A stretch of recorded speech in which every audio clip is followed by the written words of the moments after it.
चलो ये चेक करो तो क्वेश्चन नंबर 1 का फॉर्मेट है क्या? है ना, फॉर्मेट है ना अंदर? चलो आ जाओ, फर्स्ट क्वेश्चन पे आ जाओ।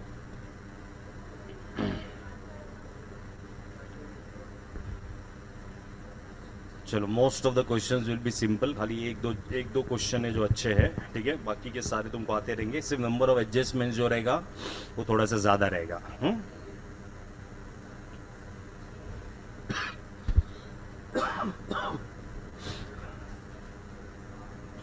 चलो आ जाओ, page number 126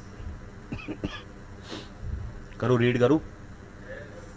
So the following is a schedule of balances as on 31st March 2022 extracted from the books of Sri Gavaskar, who carries on business under the name and style of Measures Gavaskar Vishwanath and Company, ठीक है, विश्वनाथ आ गया, हाँ ठीक है, eight Mumbai. क्या बोल रहे हैं? स्टार मैच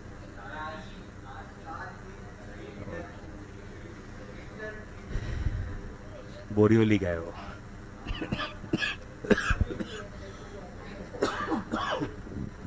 ठीक है, चलो देखो क्या क्या दिया है। कैश इन हैंड, चलो एक पेंसिल रखो साथ में। चलो कैश इन हैंड, पहले हम लोग को इसको बाइफरकेट करना पड़ेगा। Cash in hand will be balance sheet asset, cash at bank will be balance sheet asset, debtors will be balance sheet asset. Stock है 1/4/2021 का, ठीक है, so this will B trading account debit side. Furniture and fixtures will be balance sheet asset, office equipment balance sheet asset, building will be balance sheet asset, motor car will be balance sheet asset, sundry creditors balance sheet liability, ठीक है। Loan from Vishwanath, ये हमने loan लिया है, ठीक है, so this is balance sheet liability. Provision for bad debts, ये कौन सा जो है ये मतलब ये जो पीडीडी है ये ओल्ड वाला है, ठीक है, इसके लिए ये ट्रायल बैलेंस के अंदर अपीयर हो रहा है, तो मैं यहाँ पे लिख रहा हूँ दिस इज ओल्ड पीडीडी। अच्छा, ये पीडीडी का एडजस्टमेंट तुमको कैसे करना है? डायरेक्टली तुमको जो है अपने क्या बोलते हैं इसको, पीएनएल अकाउंट में करना है कि पीडीडी अकाउंट में से फिर पीएनएल अकाउंट में लेके जाएंगे, वैसे करना है कि दोनों करना है? हाँ, तो ये क्वेश्चन में दोनों करते हैं, फिर तुमको जो भी करना है तुम लोग यूज कर सकते हो, ठीक है। चलो this is old PDD. Purchases will be trading account debit. Purchase return will be less from what less from purchases. Sales will be trading account credit. Sales return will be less from what less from sales. Salaries will be profit and loss account debit. Rent for go down profit and loss account debit. Interest on loan from Vishwanath ये expense हो जाएगा, so profit and loss account debit.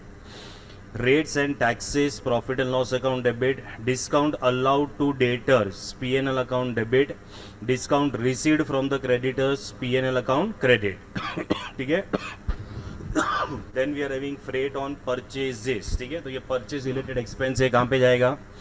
Trading account, so trading account में debit side. Carriage outwards PNL, so this will be PNL account debit. Carriage outward का मतलब होता है carriage on sales, ठीक है, और कैरेज इनवर्ड का मतलब होता है carriage on purchases. Then drawings है, drawings will be less from what from capital. Printing and stationery this will be profit and loss account debit. Electricity profit and loss account debit. Insurance premium profit and loss debit. General office expenses profit and loss debit. Bad debts, ये old bad debts है, ठीक है, old bad debts जाएगा PNL account में debit side, अगर तुम PNL में adjust कर रहे हो तो। Then bank charges, this will be profit and loss account debit. Motor car expenses profit and loss account debit. Capital account this will be balance sheet liability, ठीक है। चलो, तो ये हो गया तुम्हारे ट्रायल बैलेंस का classification. Now we have to prepare the trading and profit and loss account for the year ended 31st March 2022 and the balance sheet as at that date after making provision for the following, ठीक है, मतलब सारे adjustments है, ये adjustment को adjust करके we have to prepare what prepare the final accounts, okay।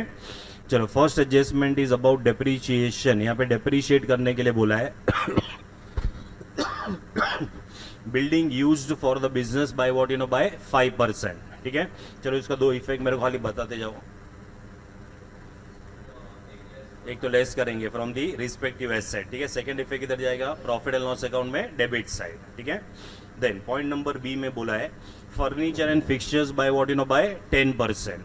Then one steel table purchased during the year for rupees 14,000 was sold for the same price, but the sales proceeds were wrongly credited to what, to the sales account. चलो क्या करने का इसका?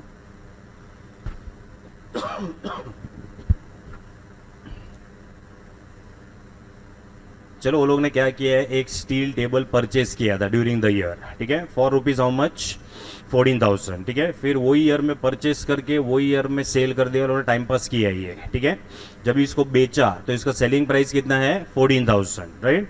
अब ये 14,000 जब बेचा तो इसको एक्चुअली क्या करना चाहिए था, फर्नीचर फिक्चर्स में से माइनस करना चाहिए था, उसके जगह पे इसको किधर इंक्लूड कर दिया है, सेल्स, ठीक है। तो क्या करेंगे, पहले ये 14,000 का, so 14,000 will be less from what, from sales, and this will be less from what, from furniture and what, and fixtures. नहीं, कोई डेट वगैरह कुछ भी नहीं दिया है, तो we will not be in a position to calculate the depreciation on this, ना ही इसका प्रॉफिट एंड लॉस कैलकुलेट कर पाएंगे। तो जबरदस्ती क्या लेना पड़ेगा मालूम है, cost price 14,000, selling price 14,000, so no profit no loss, ठीक है। तो ऐसा करके एडजस्ट करना पड़ेगा। चलो सी पॉइंट है, office equipment has to be depreciated by what, by 15%, ठीक है। तो पहले डेप्रिशिएशन का तो दो इफेक्ट तुमको पता है, ठीक है। फिर जो भी एडजस्टमेंट रहेगा, एडजस्टमेंट करने के बाद में you will be calculating the depreciation, okay. Then purchase of a typewriter during the year for rupees 40,000 has been wrongly debited to what, to purchase, ठीक है। तो पहले ये टाइपराइटर को एडजस्ट करना पड़ेगा, ठीक है। So this will be less from what and add to what, चलो add to what, in office equipment. Then motor car has to be depreciated by what, by 20%, ठीक है। तो ये पूरा का पूरा पॉइंट नंबर 1 जो है ना, it is about what, about depreciation, ठीक है। तो ये सबका पहला इफेक्ट आएगा रिस्पेक्टिव एसेट में से लेस करेंगे, सबका सेकंड इफेक्ट आएगा P&L account on the debit side. Then the value of the stock at the close of the year was 4,40,000, क्या दिया ये, क्लोजिंग स्टॉक। तो क्लोजिंग स्टॉक का दो इफेक्ट क्या आएगा भाई, trading account credit side and balance sheet on the asset side. Then 2 months rent for godown is what, is outstanding, ठीक है। तो भी पहले ये चेक करना पड़ेगा कि सॉरी थोड़ा मेरा तबीयत नहीं बरोबर। What is the rent for godown, पहले ये चेक करके बताओ। ट्रायल बैलेंस के अंदर रेंट फॉर गोडाउन इज 55,000, ठीक है। अभी ये जो 55,000 है जो यहाँ पे रेंट दिया है, ये लोग बोल रहे हैं कि 2 महीने का रेंट इज आउटस्टैंडिंग, ठीक है। सो कैन यू गेस ये जो 55,000 दिख रहा है कितने मंथ्स का रेंट है, ये 10 महीने का रेंट है, जितना पे किया रहेगा उतना ही ट्रायल बैलेंस के अंदर आएगा, ठीक है। तो अभी ये जो 10 महीने का, इसमें से 2 महीने का आउटस्टैंडिंग है, so how you will calculate the outstanding rent का अमाउंट। तो जो 55,000 है ना, 55,000 उसको डिवाइड बाय क्या करोगे, पहले 10, तो 1 महीने का रेंट मिल जाएगा। ऐसा कितने महीने का रेंट आउटस्टैंडिंग है, 2 मंथ्स, ठीक है। सो 5,500 into 2, so what will be the amount of the outstanding rent will be 11,000, ठीक है। 11,000 का दो इफेक्ट देना है तुम लोग को। पहला इफेक्ट आएगा वो जो रेंट दिख रहा था गोडाउन में, उसमें ऐड करेंगे। सेकेंड, ये रेंट इज आउटस्टैंडिंग, तो बैलेंस शीट में किधर आएगा, लायबिलिटी साइड, ठीक है। चलो then interest on loan from Vishwanath is payable at 12% per annum. What is this 12% rate of interest, ठीक है। His loan was taken on 1/5/2021, ठीक है। मतलब ये लोन कभी लिया है उसका डेट दिया हुआ है। So can you workout first के ये जो हमने यहाँ पे लोन लिया है उसको लेके कितना टाइम ये ईयर में हमने वो लोन को यूज किया हुआ है। तो मई पूरा लेना, मई, ठीक है। So May, June, July, August, September, October, November, December, Jan, Feb and March, ठीक है। So it is how many months, 11 महीना आएगा, कितना आएगा, 11 मंथ्स, ठीक है। That means we have taken the loan and we have used the loan for 11 months in this particular what, year, ठीक है। तो पहले क्या करना पड़ेगा मालूम है, what is the amount of the loan, जरा चेक करो तो कितना है, 3 लाख, ठीक है। तो पहले ये 3 लाख के ऊपर चेक करो जरा कि इंटरेस्ट कितना आएगा 11 महीने का। सो 3 लाख इंटू 12% इंटू 11/12, चलो what is amount of interest, 33,000। सो 33,000 का इंटरेस्ट आएगा यहाँ पे, ठीक है। अभी चेक करो क्या ट्रायल बैलेंस के अंदर कोई इंटरेस्ट ऑलरेडी हमने पे किया है क्या। कितना किया है 27, तो क्या होगा मालूम है 33 में से माइनस करना पड़ेगा कितना 27,000, ठीक है। तो 27,000 माइनस करोगे तो भी अभी भी 6,000 का इंटरेस्ट जो है वो आउटस्टैंडिंग है, ठीक है। तो हमें 6,000 का दो इफेक्ट देना है, किसका दो इफेक्ट देना है अपने को 6,000, ठीक है। तो 6,000 का दो इफेक्ट आएगा, एक तो इधर इंटरेस्ट में ऐड करेंगे, दूसरा इफेक्ट आएगा तुम्हारा balance sheet on the liability side. तो अगर तुम्हें लोन में ऐड करना है तो कर सकते हो, अलग से लिखना है तो अलग से भी लिख सकते हो उसको, ठीक है। चलो then provision for bad debt is to be maintain at 5% of sundry debtors, ठीक है। So this is your new PDD, क्या दिया हुआ है ये न्यू पीडीडी, ठीक है। इसका दो इफेक्ट बताओ क्या आएगा तुम्हारे मेथड के हिसाब से, एक तो डेटर्स में से लेस करोगे, ठीक है, दूसरा आएगा पीएनएल अकाउंट में डेबिट साइड, ठीक है, ट्रेडिंग नहीं, पीएनएल अकाउंट में किधर आएगा डेबिट साइड पे। चलो देन लास्ट वाला है, हाँ नाश्ता नहीं किया लगता उससे। चलो insurance premium includes 40,000 towards the proprietors life insurance policy and the balance of the insurance charges cover the period from 1/4/2021 to 30th of June 2022, ठीक है। पहले ये चेक करो इंश्योरेंस प्रीमियम है कितना, कितना है इंश्योरेंस प्रीमियम 55 है। पहले तो इसमें से 40,000 क्या करना पड़ेगा माइनस करना पड़ेगा, ठीक है, क्योंकि 40,000 पर्सनल है, 40,000 क्या है पर्सनल, ठीक है। तो यहां से पहले हम लोग 40,000 जो है ये हम लोग लेस करेंगे इंश्योरेंस प्रीमियम में से, क्योंकि ये पर्सनल इंश्योरेंस प्रीमियम है। तो पर्सनल इंश्योरेंस प्रीमियम है ना, ड्रॉइंग्स होता है, क्या होता है ये ड्रॉइंग्स, ठीक है। तो पहले तो इंश्योरेंस प्रीमियम में से माइनस करने का, फिर दूसरा इफेक्ट करना पड़ेगा less from what you know from capital, ठीक है, क्योंकि ये ड्रॉइंग्स है। So what will be the balance जो है इंश्योरेंस यहाँ पे कितना आएगा 15,000 आएगा। तो 55 में से 40 निकल गया तो बैलेंस कितना रहेगा 15, ठीक है। अब ये जो 15,000 का जो प्रीमियम है ये कहाँ से लेके कहाँ तक का पेमेंट किया हुआ है, तो ये पेमेंट किया है 1/4/2021 से लेके 30th of June 2022, ठीक है। तो कितने महीने का पे हुआ है 15 मंथ्स है, कितना मंथ्स का है 15 मंथ्स, ठीक है। लेकिन ये वाले ईयर में तो सिर्फ 12 महीना ही आएगा। सो कहना है 3 महीने का एक्स्ट्रा पेमेंट हुआ यहाँ पे, वो जो 3 महीने का जो एक्स्ट्रा पेमेंट हुआ रहेगा that is prepaid, that is what you know that is prepaid, ठीक है। So what will be the amount of the prepaid insurance, तो 15,000 will be divided by what you know by 15 into क्या करना पड़ेगा into 3, ठीक है। So this particular amount will be how much 3,000। तो 3,000 का दो इफेक्ट देना है। तो 3,000 का पहला इफेक्ट आएगा लेस करेंगे फ्रॉम द इंश्योरेंस प्रीमियम, दूसरा इफेक्ट आएगा balance sheet on which side asset side, because it is prepaid what you no prepaid insurance, ठीक है। चलो ये एकदम ही कंफर्टेबल क्वेश्चन था, इसमें कुछ भी जो है यहाँ पे ऐसा नहीं है जो अपने को नहीं समझेगा। इसके बाद वाला क्वेश्चन बहुत अच्छा है, ठीक है। चलो अभी इसके अंदर है ना सब कुछ तुम्हारे लिए जो है यहाँ पे फॉर्मेट बनाया हुआ है। So how are you solving the final accounts का question, first you do the adjustment और you are doing it directly from the trial balance plus adjustment, ऐसा करते हो।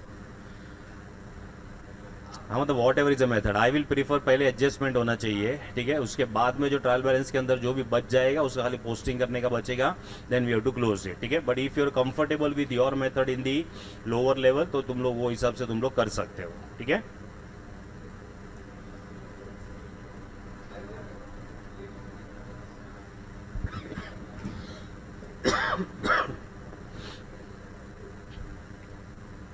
चलो स्टार्ट कर रहे हो तुम लोग, फॉर्मेट वॉर्मेट सब कुछ है, पेंसिल से करना है तो पेंसिल से करो उसके अंदर।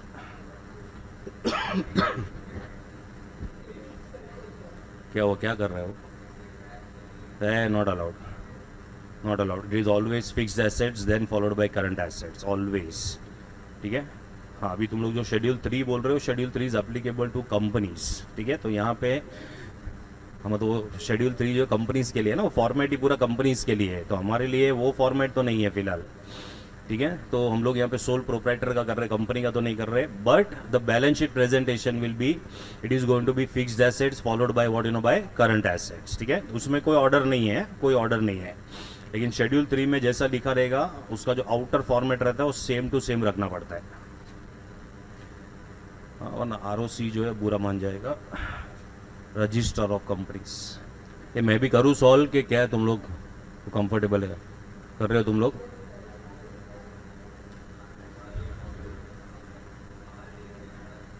क्या बेटा? आएगा ना, सब आएगा। हाँ हाँ हाँ, फाइनल अकाउंट्स में सब आएगा, सब लिखना है। हाँ, और माइनस साइन नहीं दिखाना है, लेस लिखना है, लेस। नहीं नहीं, पार्टनरशिप में चलेगा, इसमें बाद में एनपीओ में नहीं चलेगा। और अभी इसके बाद जो करेंगे ना अपन सिंगल एंट्री, वो सब में पूरा ये अपने को दिखाना पड़ेगा प्रेजेंटेशन।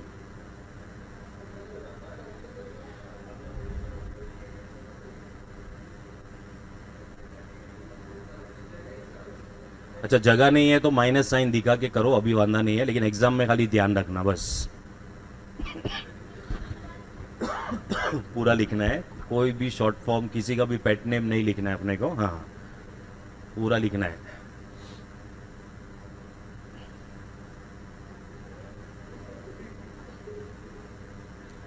अभी लिखना है, जगह नहीं है, एडजस्ट करना है तो कर लेना, लेकिन एग्जाम में ऐसा नहीं करना।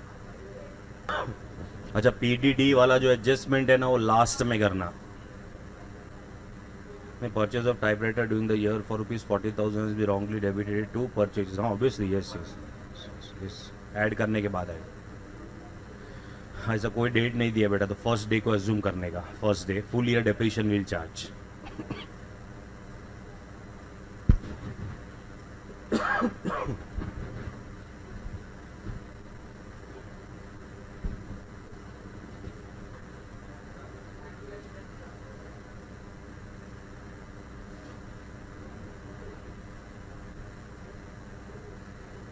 अच्छा, सब लोग सेम मेथड से कर रहे हो कि तुम लोग का कुछ अलग भी है ऐसा?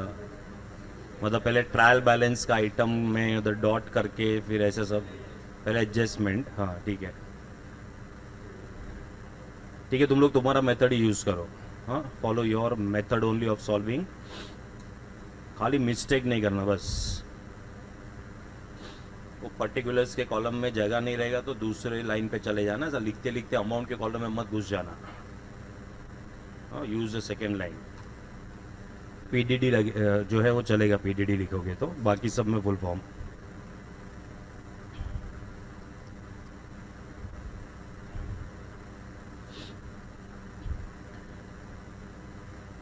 अच्छा, हमने कोई तो भी चैप्टर में पीडीडी अकाउंट बनाया था, वो याद है तुम लोग को? हाँ हाँ हाँ, वो पीडीडी नहीं रही, PDD provision for doubtful debt. हाँ, मेरे ख्याल से मैंने समझाया रहेगा तुम लोग को ये रेक्टिफिकेशन में, रेक्टिफिकेशन ऑफ एरर्स। तो इसमें मैं तुमको दोनों वे से तुम लोग को यहाँ पे दिखा देता हूँ, सो दैट वापस एक बार रिकलेक्ट हो जाएगा। कौन सा? पीडीडी का, पीडीडी का पीएनएल अकाउंट में ओनो करते हैं ना, ओनो ऐसा कुछ होता है ना, ONNO ऐसा कुछ है ना। ओल्ड वाला पहले बैड डेट्स आएगा, new bad debts, new PDD less old PDD, ऐसा करके। नहीं नहीं, वो भी मेथड अच्छा है, लेकिन उसमें एक प्रॉब्लम होता है कि क्वेश्चन 3 बार रीड करना पड़ता है। आज लॉ ही है क्या इसके बाद? खत्म हो गया?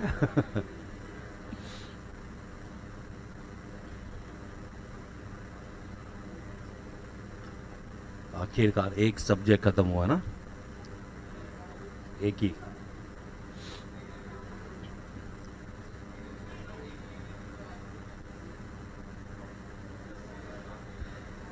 कितना दिन? 80 ना।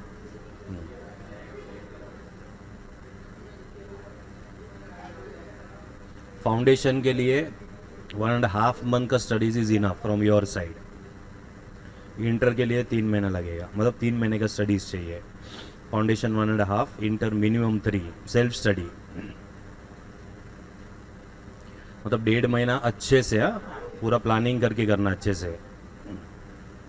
लाइबिलिटी में से, लोन में से माइनस नहीं होएगा। 6,000 इज आउटस्टैंडिंग इंटरेस्ट, अलग से दिखाना, अलग से दिखाओ। लोन में ऐड करना है तो कर सकते हो। 55,000 का टोटल प्रीमियम पे किया, उसमें से 40,000 पर्सनल है तो माइनस होएगा, और कैपिटल में से माइनस करने का है। बचा कितना? 15,000। ये 15,000 15 महीने का पेमेंट है, तो इसको डिवाइड बाय 15 करोगे तो 1 महीने का आएगा, और 3 महीने का एक्स्ट्रा पे किया हुआ है। सो 3,000 इज प्रीपेड। 3,000 का 2 इफेक्ट आएगा, less from insurance premium, balance sheet asset side.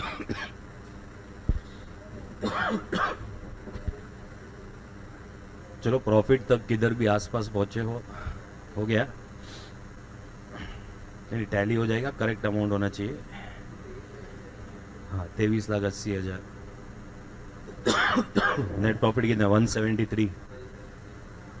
Net profit आया नहीं अभी तक।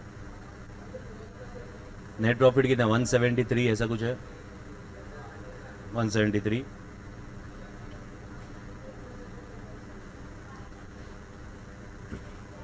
बैलेंस शीट आई थिंक 2380 है। ऐड और लेस ही लिखना है, मतलब प्लस माइनस साइन यूज नहीं करना है।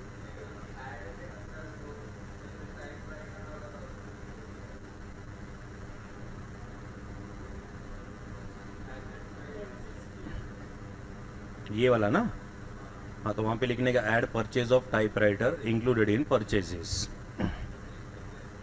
हाँ लेस के जगह पे भी सर। अच्छा पीडीडी में, ये देखो जरा एक मिनट। पीडीडी में कुछ ऐसा किया है तुमने पीएनएल अकाउंट में डेबिट साइड पे, ठीक है। अमाउंट बताओ जरा, ओल्ड बैड डेट्स का अमाउंट कितना है? 20,000। न्यू बैड डेट्स नहीं है ना? न्यू पीडीडी 43, ओल्ड वाला, सो दिस विल बी 63 टोटल आएगा।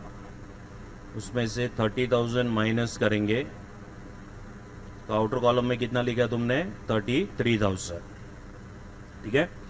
सपोज अगर इसको पीडीडी अकाउंट में एडजस्ट करना रहेगा, मतलब if you want to show the presentation in the PDD account, तो पीडीडी अकाउंट में देखो क्या आएगा। पहले हमें ना इसका ओपनिंग बैलेंस देखना पड़ेगा, ठीक है। ओपनिंग बैलेंस का मतलब है ओल्ड पीडीडी, ठीक है।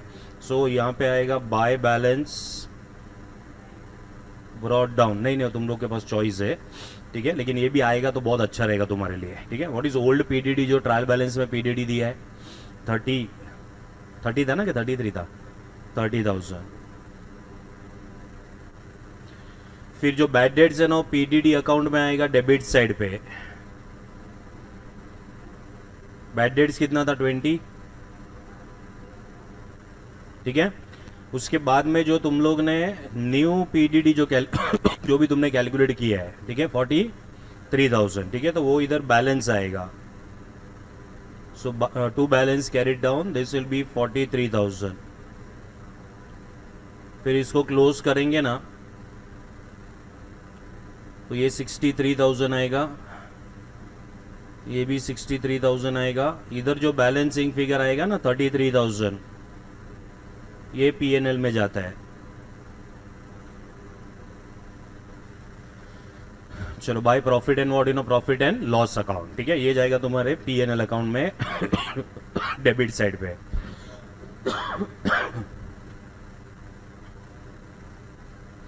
अच्छा अभी पीएनएल अकाउंट का डेबिट साइड का जो प्रेजेंटेशन है उसमें हम लोग ने पहले ओल्ड बैड डेट से स्टार्ट किया, बराबर है। फिर ओल्ड बैड डेट्स में क्या ऐड किया? ऐड न्यू पीडीडी, मतलब हमने पहले डेबिट साइड लिया है, ठीक है। सो यहाँ पे ओल्ड न्यू रहेगा तो न्यू बैड डेट्स भी इधर आएगा। उसके बाद में जो तुम्हारा न्यू पीडीडी है वो भी इधर आएगा। So this entire debit side is add वाला साइड। कौन सा साइड है वो? ऐड वाला साइड, ठीक है। और ये जो है ओपनिंग बैलेंस है, ये लेस वाला साइड है। इसके लिए हम ये 30,000 को माइनस करते हैं, बाकी का जो अमाउंट रहेगा वो पीएनएल अकाउंट में आउटर कॉलम में चला जाएगा, ठीक है। अभी ये क्वेश्चन के लिए ये तुम लोग नोट डाउन कर लो। फिर आगे you have a choice, PDD account बनाना है तो उसके हिसाब से कर सकते हो, नहीं बनाना है डायरेक्टली पीएनएल अकाउंट में डेबिट साइड पे उसका प्रेजेंटेशन दिखाना। लेकिन पीएनएल अकाउंट का डेबिट साइड का प्रेजेंटेशन ऐसा आएगा जो मैंने लिखा है यहाँ पे। ऊपर लिखना है टू पीडीडी अकाउंट, ठीक है। फिर उसके अंदर आएगा ओल्ड बैड डेट्स और यहाँ पे प्लस माइनस साइन अलाउड है इसके अंदर, ठीक है। बाकी कहीं पे भी अलाउड नहीं है, इधर है, इसके लिए मैंने लिखा हुआ है प्लस माइनस साइन।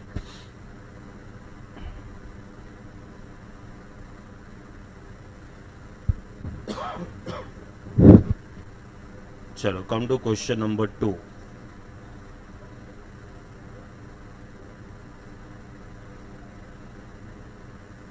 चलो अच्छा क्वेश्चन है ये, क्वेश्चन नंबर 2।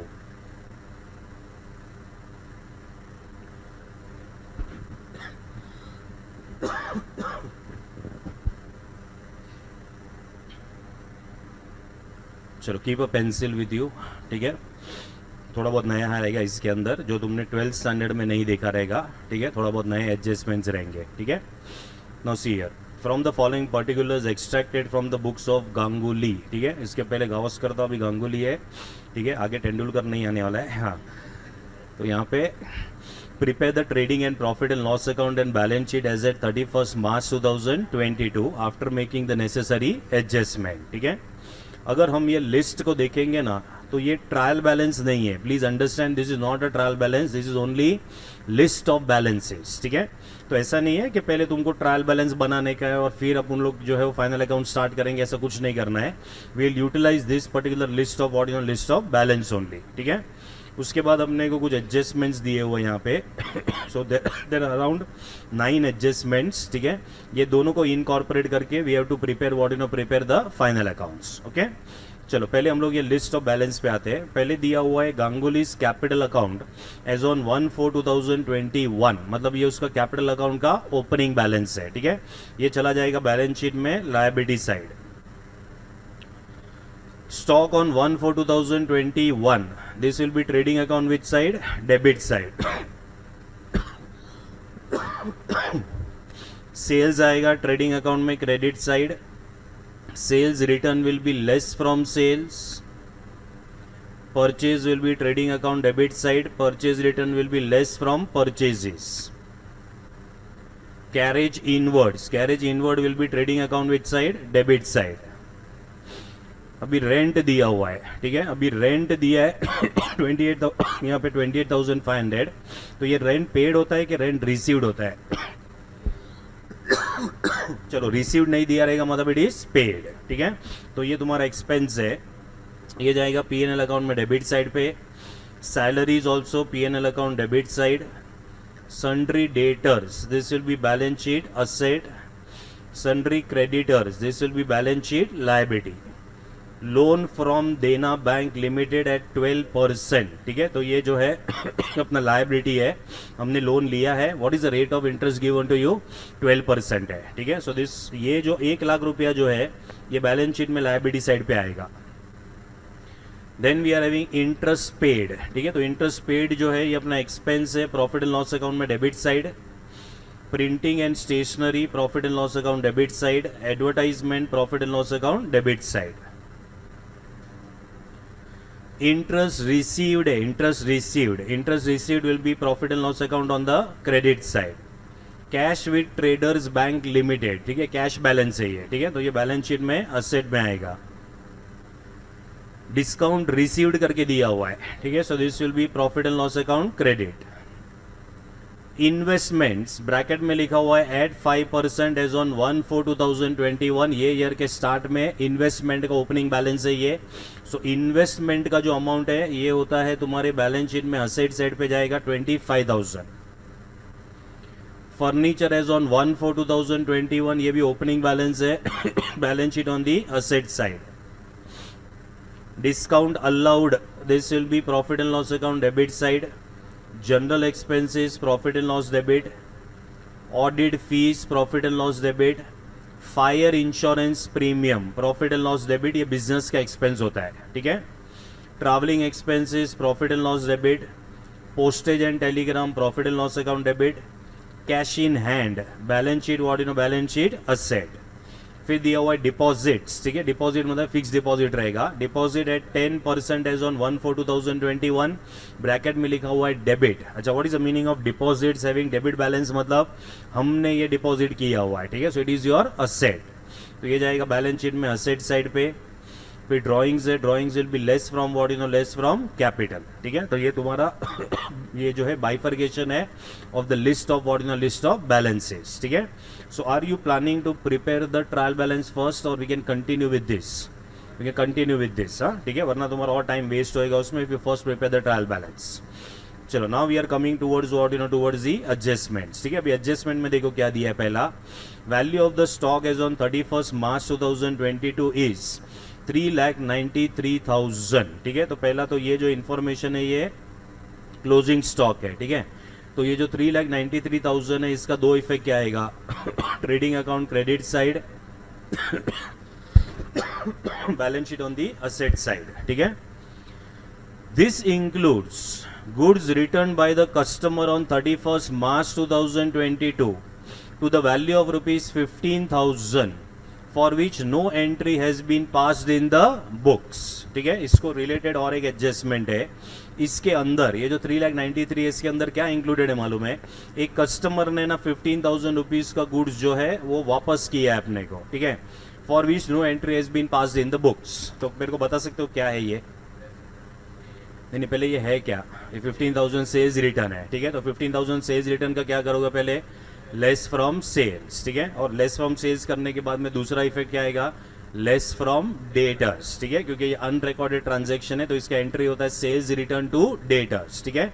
तो सेल्स रिटर्न को डेबिट किया मतलब सेल्स में से माइनस करेंगे और डेटर्स को क्रेडिट किया मतलब डेटर में से भी क्या होएगा, लेस, ठीक है.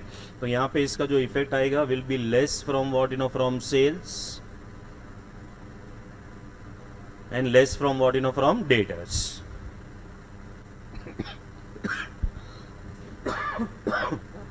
मुझे बताओ इसका एडजस्टमेंट स्टॉक में होएगा कि नहीं होएगा. नहीं होएगा क्योंकि ये ऑलरेडी इंक्लूडेड है स्टॉक के अंदर, ठीक है. तो स्टॉक में कुछ भी नहीं करना है. चलो सेकेंड वाला, purchases includes furniture purchased on 1st January 2022 for ₹10,000, ठीक है. तो क्या करोगे पहले इसका, लेस फ्रॉम परचेजेस होएगा और ऐड टू क्या करेंगे, फर्नीचर. जब भी हम इसको ऐड करेंगे फर्नीचर में, जब भी इसके ऊपर डेप्रीशिएशन को चार्ज करने का बारी आएगा, ये वाला जो अमाउंट है उसका डेट दिया है 1st January 2023. सो कहना इसे कि जो नया वाला है उसके ऊपर खाली 3 महीने का डेप्रीशिएशन आएगा. What is the value of the furniture, जरा देखो तो क्या दिया था तुमको लिस्ट ऑफ बैलेंसेस में, 9,000. अभी ये 9,000 जो है ना ये कौन से डेट का है, 1/4/2021, ठीक है.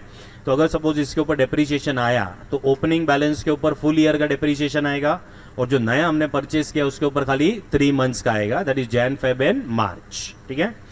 Immediately next adjustment is what is depreciation should be provided on furniture at 10% per annum.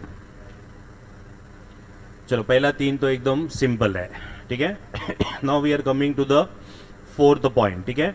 ये जो 4th पॉइंट है ना, 4th पॉइंट ये इंफॉर्मेशन है. This is what this is a information. Sorry.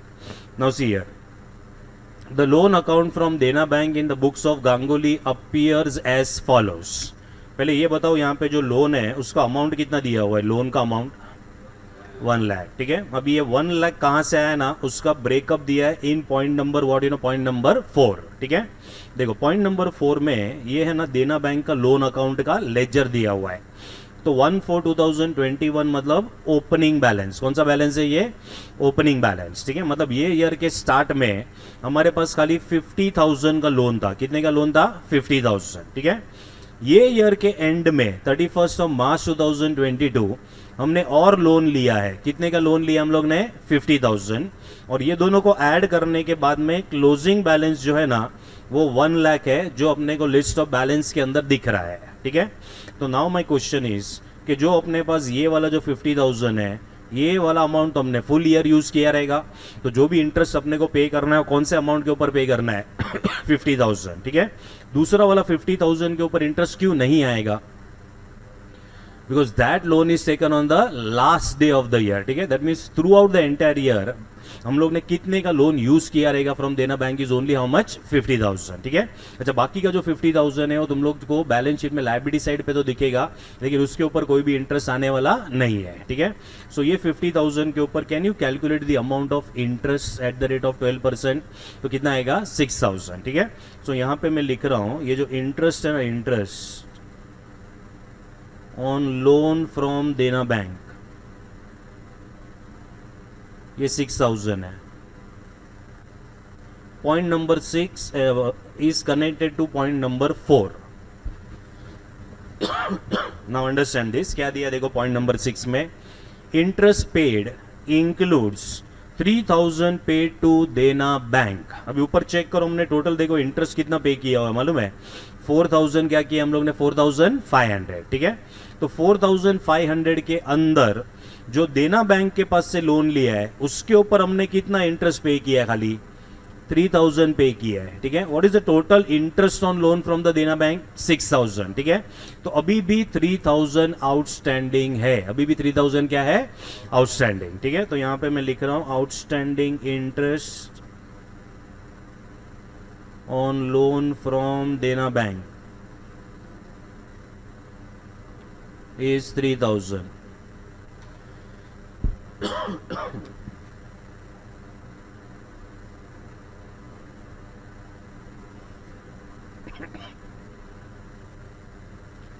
ये चलो point number 4 and point number 6 का connection समझा, ठीक है। तो अभी मुझे ये बताओ कि हमने इंटरेस्ट तो 4500 पे किया है, इसमें से जो देना बैंक वाला जो इंटरेस्ट है वो खाली 3000 था, तो बाकी का 1500 इंटरेस्ट कौन सा रहेगा?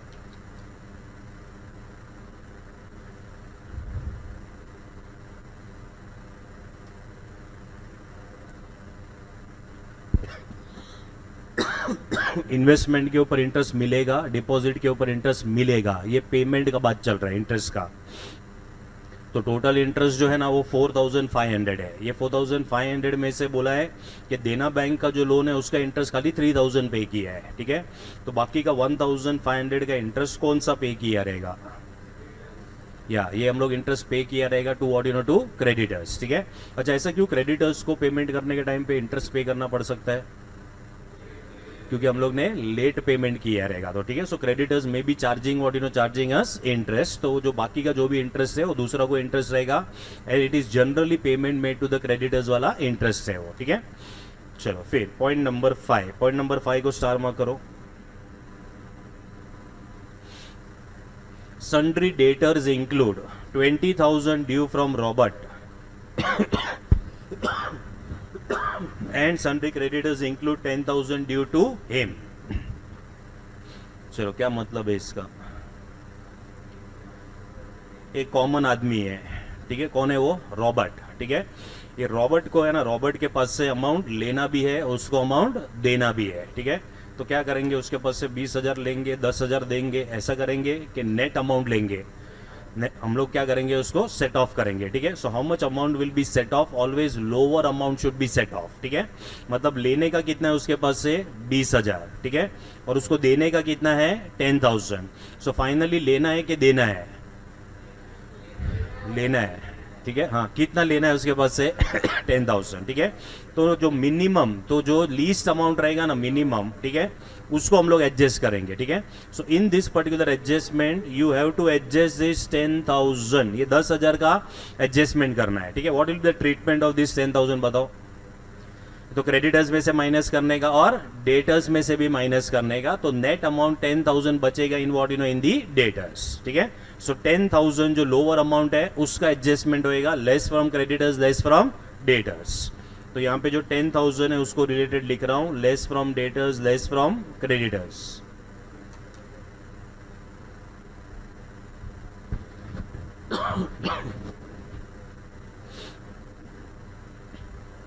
ये चलो समझा।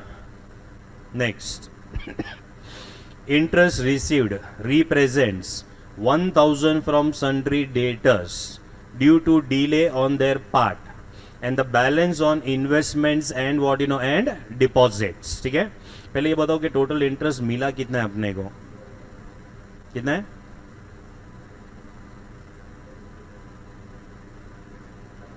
हाँ, इंटरेस्ट रिसीव्ड 72 कितना है? 50। What is the breakup of this 7250? ये लोग बोल रहे हैं कि जो 1000 कितना बोला है वो लोग ने डेटर्स के पास से? 1000। सो 1000 का जो इंटरेस्ट है ना, this is received from home? Debtors. तो बैलेंस क्या बचेगा? बैलेंस 6250, ठीक है। अब ये बैलेंस जो 6250 है वो क्या है? So and the balance on investment and what you know, and deposits, ठीक है। तो अभी क्या करने का मालूम है, ये जो इन्वेस्टमेंट का वैल्यू दिख रहा है ना तुम लोग को यहाँ पे, what is the value of investment we are having? 25,000. What is the rate of interest on this investment? 5%. और यहाँ पे 1/4/2021 है, तो फुल ईयर का इंटरेस्ट पहले मैं यहाँ पे कैलकुलेट कर रहा हूँ इन्वेस्टमेंट के ऊपर. तो यहाँ पे इन्वेस्टमेंट जो है उसका आएगा 25,000 into 5%. This will be for the entire year. So this is 1250. ठीक है. फिर डिपॉजिट्स के ऊपर का इंटरेस्ट बताओ कितना आएगा. डिपॉजिट का अमाउंट बताओ कितना है. 1,50,000. 1,50,000 का 10%, ये भी फुल ईयर के लिए आएगा. सो this will be how much? 15,000. तो अपना टोटल इनकम कितना है?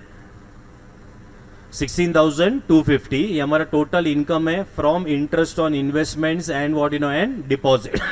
ठीक है. ये जो 16,250 है उसमें से कितना मिल चुका है? 6250. तो अभी भी कितना नहीं मिला है? 10,000. तो 10,000 जो है ना वो आउटस्टैंडिंग इंटरेस्ट है. क्या है वो? Outstanding interest. ठीक है. सो आउटस्टैंडिंग इंटरेस्ट का अमाउंट कितना आ जाएगा? 10,000. 10,000 का दो इफेक्ट देना है अपने को. ठीक है. पहला इफेक्ट आएगा ऐड करेंगे उसको किसके अंदर? इंटरेस्ट के अंदर. दूसरा आएगा balance sheet on which side? On the asset side, क्योंकि it is interest receivable. Income है, income. Income receivable will be balance sheet on which side? On the asset side. ठीक है. अक्रूड भी लिख सकते हो. ये चलो समझा, पूरा एडजस्टमेंट समझा.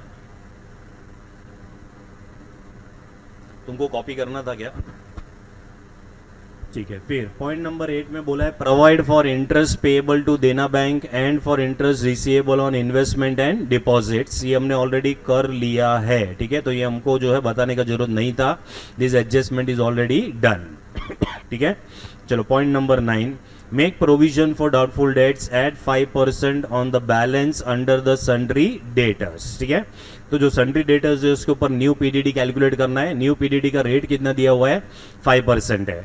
No such provisions need to be made for what you know for deposits.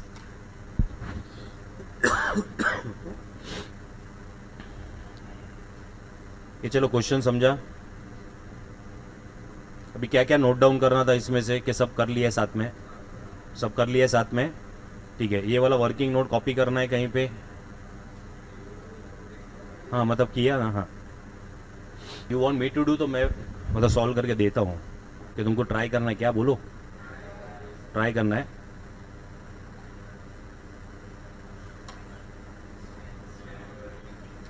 Debtor में ध्यान रखना खाली. डेटर में और पीडीडी लास्ट में कैलकुलेट करना.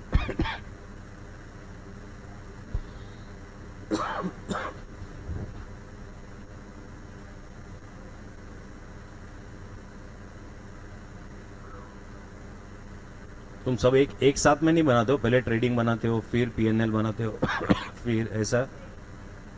मतलब अच्छा वैसा सॉल्व कैसे करते हो?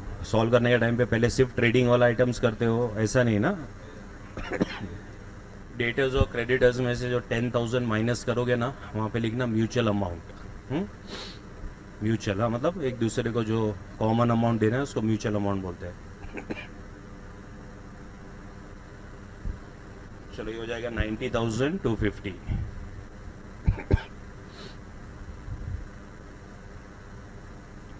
फोर 4750 के लिए चेक करो तो ओल्ड बैड डेट्स जैसा सब है क्या अपने पास?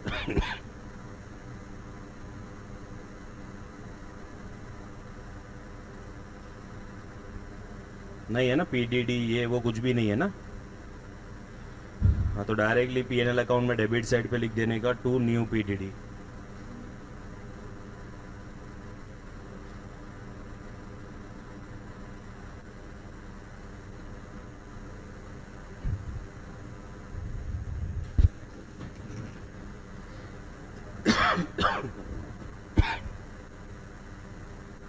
तो मैंने सब एडजस्टमेंट्स कर दिया है. तो लॉजिकल रीजन नहीं होएगा ऐड. क्यों नहीं होएगा बोल? बैलेंस शीट में आएगा लेकिन ऐड क्यों नहीं करना है उसमें? Because investment is real account और जो आउटस्टैंडिंग इंटरेस्ट है वो पर्सनल अकाउंट होता है. ये दो अलग अलग टाइप के अकाउंट है, इसके लिए ऐड नहीं करना है, उसको अलग से रखना है. अलग से लिखा है ना मैंने.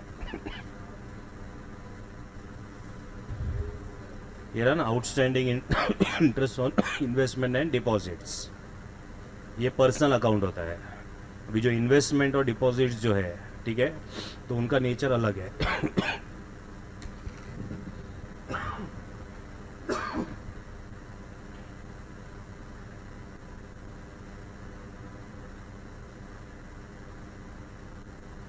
जो फिक्स डिपॉजिट्स होता है वो पर्सनल अकाउंट होता है, लेकिन जो इन्वेस्टमेंट्स होते हैं ना वो रियल अकाउंट होता है। टैली हो जाएगा ना? नहीं नहीं, मैंने जो जो बोला है वही तो बरोबर है, उसमें ऐड नहीं करना है कभी भी। टैली तो हो ही जाएगा, ठीक है, लेकिन अगर किसी को मालूम रहेगा कि तुमने ऐसा किया है और उसको मालूम रहेगा कि ऐसा नहीं करना है, तो मार्क्स डिडक्ट हो जाएगा।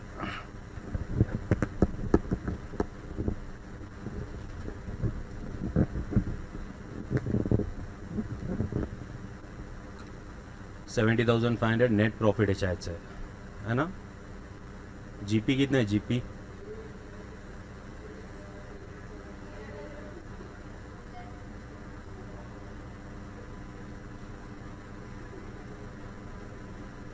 ये जीपी है, 70,500 एनपी आएगा।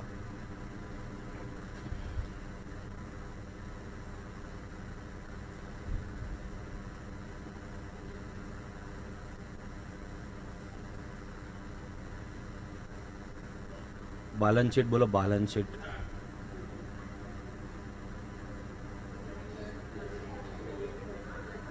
$723.28।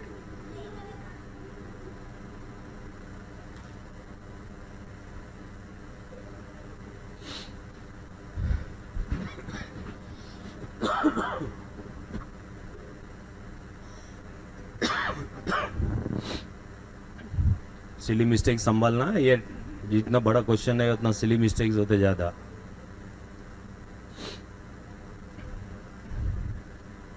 फिर एग्जाम में टैली नहीं हुआ तो इसके पीछे फिर पूरा टाइम तो नहीं डाल सकोगे। हाँ, फिर आगे बढ़ना पड़ेगा उसमें। पता नहीं श्रेया सुन रही है क्या तू ऐसा? अच्छा, बाकी के लोग पूछ रहे कि तू सुन रही है क्या? नाराज है वो, आंसर नहीं करेगी। हाँ, उसका हो गया रहेगा, सुन रही हूँ।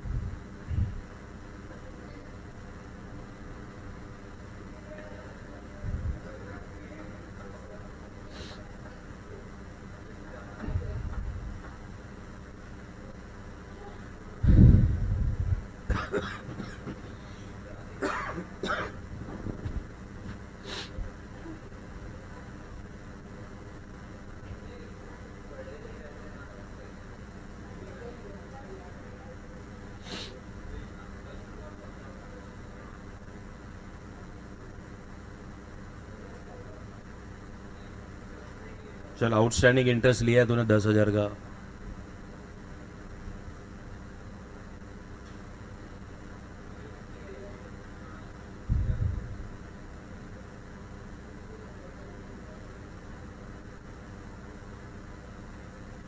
डेटर्स देख तेरा।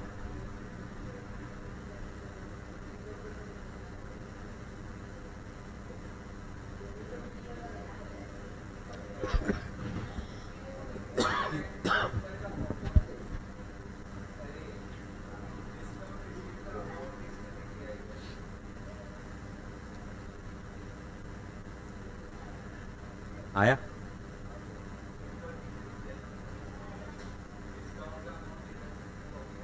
अच्छा, वो स्वैप कर दिया।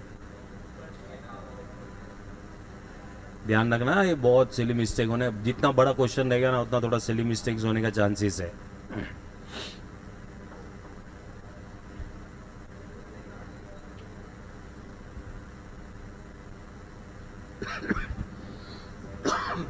ये चलो हो गया सब लोग का, बाकी है।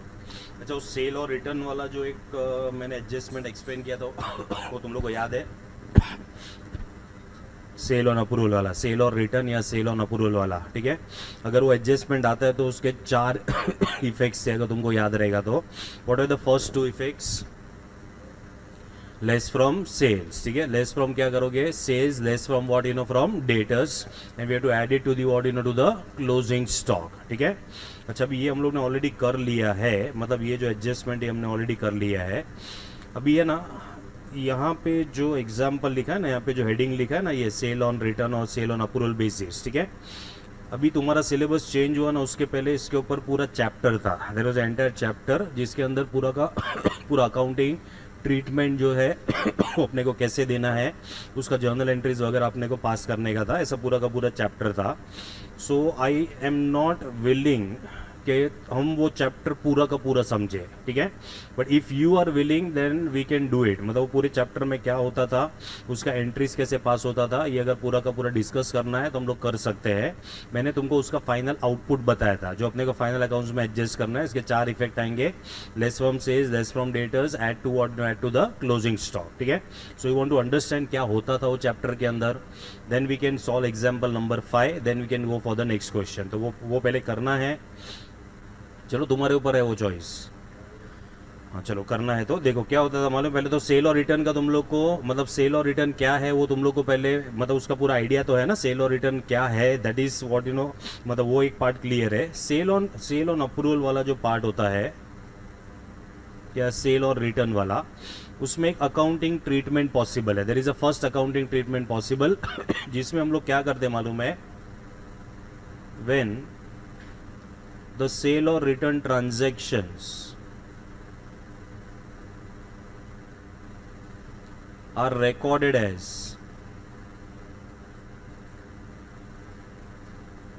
actual sales। मतलब क्या होता था मालूम है, जैसे हम लोग ये गुड्स भेजेंगे ना, हम लोग जो गुड्स को भेजेंगे तभी सेल का एंट्री पास कर देंगे, ठीक है। तो से फॉर एग्जांपल हमने है ना 1 लाख रुपए का सेलिंग प्राइस का गुड्स भेजा है, the selling price of the good is how much, it is 1 lakh, ठीक है। इसका जो कॉस्ट प्राइस है सपोज वो 80,000 है, मतलब हमने यहाँ पे क्या किया मालूम है, 20,000 का प्रॉफिट ऐड किया है, and we have send the goods worth rupees 1 lakh on what basis, on sale on approval basis or sale or return basis, ठीक है। तो जब भी हम लोग ये गुड्स भेजेंगे तो क्या होता है मालूम है, हम लोग को एक टाइम पीरियड देना होता है कि तुम लोग ये गुड्स को जो है 10 दिन में रिटर्न कर सकते हो, और you can accept the goods within what you know within 10 days. और 10 दिन के बाद अगर तुम लोग ने कोई भी इन्फॉर्मेशन नहीं दिया तो ये मान लिया जाएगा that the goods are accepted and the goods will be what you know goods will be sold, ठीक है। तो सपोज अगर ये 1 लाख में से, मैं 1 लाख का तुमको ब्रेकअप दे रहा हूँ, सपोज 1 लाख में से 20% गुड्स रिटर्न आ गए हैं, मतलब हमने गुड्स कितने के भेजे थे, 1 लाख, ठीक है। तो 20% goods are what you know goods are return, ठीक है। हमने सपोज यहाँ पे 15 डेज का टाइम दिया है, तो 15 डेज के अंदर 20% of the goods are what you know goods are return. फिर 50% of the goods are what you know are accepted, मतलब 15 दिन के अंदर ही सामने वाले ने बोल दिया कि हम 50% गुड्स क्या कर रहे हैं, यहाँ पे एक्सेप्ट कर रहे हैं, ठीक है। और अपना 15 डेज जब भी ये कंप्लीट होने वाला था ना, उसके पहले अपना ईयर एंड आ गया, उसके पहले क्या आ गया अपना ईयर एंड, ठीक है। So what is a percentage of the goods still lying with the customer, 30% आएगा, ठीक है। सो 30% जो है ना, 30% इसके ऊपर क्वेश्चन मार्क है कि इसका क्या हुआ रहेगा, ठीक है। तो मेरे को बताओ कि अगर यहाँ पे 15 डेज अगर कंप्लीट नहीं हुआ है, उसके पहले अगर अपना ईयर एंड आ जाता है, तो ये 30% गुड्स का ओनरशिप किसके पास रहेगा और ये फिजिकली किसके पास रहेगा, ओनरशिप हमारे पास रहेगा, physically the goods will be with the customer, ठीक है। तो ये जो 1 लाख है इसका 20% का अमाउंट कितना आएगा मालूम है, 20,000। ये जो 50% है उसका अमाउंट कितना आएगा, 50,000। और ये जो 30% जो है उसका अमाउंट कितना आएगा, 30,000, ठीक है। So we will understand 1 lakh का क्या एंट्री होएगा, 20,000 का एंट्री, 50,000 का एंट्री एंड 30,000 का एंट्री, ठीक है। तो इसका एंट्रीज क्या पास करना होता है वो ये चैप्टर के अंदर डिटेल में था वो, ठीक है। अच्छा, अभी first entry will be for sending the goods, ठीक है। देखो कभी भी है ना सेल और अप्रूवल में गुड्स खाली भेजा जाता है ना, तो वो एक्चुअली सेल्स नहीं होता है जब तक सामने वाला उसको क्या नहीं करेगा, एक्सेप्ट नहीं करेगा, ठीक है। लेकिन ये मेथड में क्या होता था मालूम है, जैसे हम लोग गुड्स भेज देते थे, we were actually passing the entry for what, entry for sales, right. So what will be the journal entry for sending this 1 lakh rupees of goods to the customer, तो हम नॉर्मल सेल का entry pass कर देंगे। So what is a normal sale का entry, it will be debtors account या customers account debit कर देंगे हम लोग। So the debtors account will be debited by how much, by 1 lakh. To क्या आएगा यहाँ पे, टू सेल्स, ठीक है। And this particular entry will be for what, you know, for 1 lakh. तो पहले 1 लाख का एंट्री समझा हम लोग ने क्या पास करना है, ठीक है, ओके। देन सेकेंड, अभी 15 डेज भी नहीं हुआ है और ईयर एंड के पहले ही 20% ऑफ द गुड्स जो है ना ये रिटर्न आ चुका है, ठीक है। तो मुझे बताओ ये 20% ऑफ गुड्स का एंट्री क्या पास करेंगे? सेल्स रिटर्न का एंट्री मारना पड़ेगा। क्यों सेल्स रिटर्न का एंट्री मारेंगे? क्योंकि पहले हमने सेल का जो है एंट्री हमने ऑलरेडी पास कर लिया है। So now you have to pass the entry for recording the what, you know, recording the returns, ठीक है। तो रिटर्न का एंट्री कैसे आएगा? तो रिटर्न का एंट्री आएगा सेल्स रिटर्न टू क्या आएगा, to debtors. So what will be sales return का amount in this particular case 20,000. So 20,000 का गुड्स जो है ये रिटर्न आ चुका है, तो 20,000 का भी एंट्री अपने को पास करना पड़ेगा, ठीक है।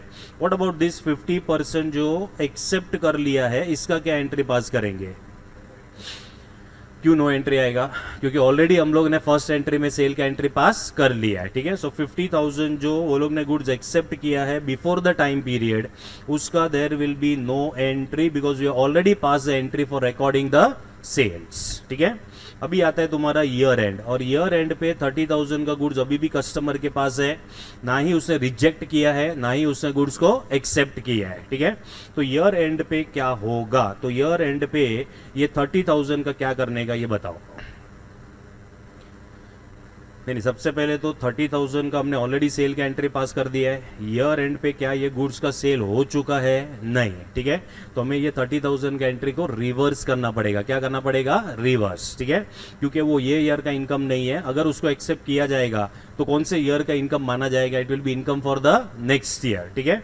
तो यहाँ पे ईयर एंड पे मतलब 31 ऑफ मार्च को हमें ये 30,000 के गुड्स का रिवर्सल एंट्री मारना पड़ेगा। तो reversal entry will be sales account debit, कितना आएगा? 30,000 टू डेटर्स अकाउंट, ये भी कितना आएगा? 30,000, ठीक है। ये वाला एंट्री हम कौन से प्राइस पे पास कर रहे हैं? सेलिंग प्राइस, क्योंकि जब भी हमने सेल का एंट्री पास किया था तो हमने सेलिंग प्राइस इंक्लूड किया था डेटर्स में, हमने सेलिंग प्राइस इंक्लूड किया था in what, you know, in the sales, right. तो ये जो 30,000 है इसके बारे में अभी तक कोई आइडिया नहीं है, इसके लिए 30,000 जो है रिवर्स हो जाएगा, ठीक है। ये जो 30,000 हम लोग रिवर्स कर रहे हैं, सेल्स अकाउंट को यहाँ पे डेबिट कर रहे हैं, ये इसका पहला इफेक्ट है लेस फ्रॉम सेल्स, ठीक है। फिर हम लोग यहाँ पे डेटर्स को क्रेडिट कर रहे हैं, ये इसका दूसरा इफेक्ट आएगा, that is less from what, you no, less from debtors, ठीक है। अभी मुझे बताओ कि क्या खाली सेल का एंट्री रिवर्स होगा कि स्टॉक भी एडजस्ट करना पड़ेगा? स्टॉक भी एडजस्ट करना पड़ेगा because it is our stock lying with the what, you know, with the customer, ठीक है। सो यहाँ पे ईयर एंड पे we are the owner of the goods, but physically goods हमारे पास नहीं है, physically the goods are with the what, you know, with the customer. It should be the part of your closing stock when you are preparing what, you know, preparing the final accounts, ठीक है। लेकिन जो closing stock रहेगा वो selling price पे नहीं रहेगा, closing stock will be at the cost price, ठीक है। तो ये 30,000 का कॉस्ट प्राइस निकाल के हम लोग एंट्री पास करेंगे। सो what will be the journal entry? The journal entry will B stock with customer to trading account. चलो, वाई स्टॉक विद कस्टमर या क्लोजिंग स्टॉक अकाउंट को भी डेबिट कर सकते हैं क्योंकि अपना स्टॉक है जो कस्टमर के पास पड़ा है। And if you want to record the closing stock in your books of accounts तो तुम्हें स्टॉक को क्या करना पड़ेगा? डेबिट करना पड़ेगा, ठीक है। और ये डायरेक्टली जाएगा ट्रेडिंग अकाउंट के अंदर, मतलब ट्रेडिंग अकाउंट में क्रेडिट साइड पे जो स्टॉक है उसके अंदर ऐड हो जाएगा। And not only in the trading account credit side but balance sheet का जो स्टॉक है उसके वैल्यू में भी क्या हो जाएगा? ऐड हो जाएगा, ठीक है। तो इसका अपने को कौन से प्राइस पे एंट्री पास करना है? कॉस्ट प्राइस पे। तो इसका फाइनल इफेक्ट जो है ना, that is your entry number 4 and entry number what, you know, entry number 5, ये इसका फाइनल एंट्री है, ठीक है। Now this two entries you have to pass at the time of preparing the final account. जब भी तुम ये दो एंट्री मारते हो तो इसमें से 4 इफेक्ट निकल के आएगा, ठीक है, जो भी हम लोग ने अभी जस्ट उसको डिस्कस किया कि लेस फ्रॉम सेल्स होएगा, दूसरा क्या होगा? Less from debtors and add to what, you know, add to closing stock, ठीक है। अभी इसके ऊपर एक क्वेश्चन है, that is your example number 5। So you want me to solve this question, तो ये क्वेश्चन सॉल्व करते हैं, फटाफट बोलो।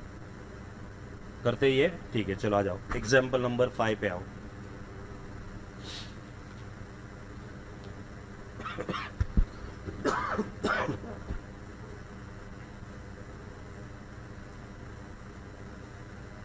चलो देखो क्या दिया है. Amit runs an online store where the goods are casually sold on sale or all approval basis.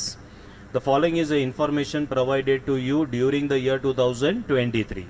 We are given the information. ये 4 डेट का information है. 10th February, 20th February, 15th March and 31st of what 31st of March. ठीक है.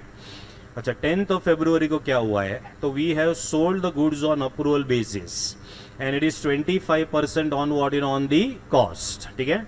यहाँ पे जो 1,20,000 दिया है, ये 1,20,000 कौन सा प्राइस है, कॉस्ट प्राइस है. ठीक है. तो जब भी उसने गुड्स भेजा रहेगा, ठीक है, तो उसने कॉस्ट प्राइस के ऊपर प्रॉफिट ऐड किया रहेगा. What is the percentage of profit we are having, 25%. तो 1,20,000 का 25% ऐड करके इसका सेलिंग प्राइस निकाल के दो, 1,50,000. So what is the selling price we are having? The total selling price is 1,50,000. फिर 20th of February को goods return bye the customer 80,000. मतलब जब भी कस्टमर गुड्स रिटर्न करेगा तो ये जो अमाउंट है ये सेलिंग प्राइस रहेगा. कौन सा अमाउंट रहेगा, ये सेलिंग प्राइस. ठीक है. तो ये सेल्स रिटर्न है. क्या है ये, sales return. 15th of March को goods for which approval given by the customer is how much, 40,000. ठीक है. मतलब 40,000 का जो है गुड्स का अप्रूवल मिल चुका है, मतलब सामने वाले कस्टमर ने गुड्स को अप्रूव कर लिया है. ठीक है. So this is your sales. What is the selling price of the goods send, बताओ जरा. 1,50,000 बरोबर है. उसमें से 80,000 का जो गुड्स रिटर्न हो गया, बाद में 40,000 का goods are accepted by the customer. तो अभी भी कस्टमर के पास कितने रुपीस का गुड्स पड़ा है, 30,000. ये तीनों को ऐड करोगे तो 1,50,000 आ जाएगा. ठीक है. अच्छा अब ये 30,000 का क्या सिचुएशन है, 31st March is your year and. उस दिन पे बोला गया है कि goods with customers awaiting approval. ठीक है. मतलब ये गुड्स के बारे में अभी तक जो है ना ही ये रिटर्न हुआ है और ना ही ये जो है गुड्स जो कस्टमर ने अप्रूव कर लिया है. ठीक है. So this particular 30,000 is the value of the goods which are lying with the customer, जिसके बारे में अपने को कोई आइडिया नहीं है. ठीक है. Then additionally it has been provided that on 15th April 2020 the customers have rejected half of the goods for which approval has been pending on 31st of March and approved the rest dealing with the same accordingly. अच्छा ये जो goods के बारे में है ना, यहाँ पे goods with the customer awaiting what awaiting the approval. ठीक है. उसका क्लैरिटी अपने को 15th अप्रैल को मिला है. कौन से डेट को मिला है, 15th ऑफ अप्रैल. उसमें से बोला गया है कि that the customers have rejected half of the goods for which the approval has been pending on 31st of March and approved the rest, deal with the same accordingly. ठीक है. मेरे को बताओ, are we going to pass the entry on 15th April के सब कुछ जो है 31st मार्च के बारे में बात चल रहा है. 31st March, what is the situation on 31st of मार्च. चलो 31st ऑफ मार्च को क्या सिचुएशन है, 30,000 का क्या सिचुएशन है हमको पता नहीं है कि आगे इसके साथ क्या होएगा, लेकिन 15th अप्रैल को अपने को पता चल गया. ठीक है. कि इसमें से half of the goods are returned and बाकी का हाफ जो है it has been what it has been accepted. ठीक है. तो हमें 15th अप्रैल के बारे में नहीं सोचना है, हमें कौन से डेट के बारे में सोचना है, खाली 31st मार्च को what is the position. Then all the above goods are sold ordinarily in the course of online business. Consider that he closes his books on 31st of March 2023. You are required to pass the entries in the books of Amit to record the record the above transactions. ठीक है. तो हम हर date का transactions क्या करेंगे, अभी record करेंगे. ठीक है.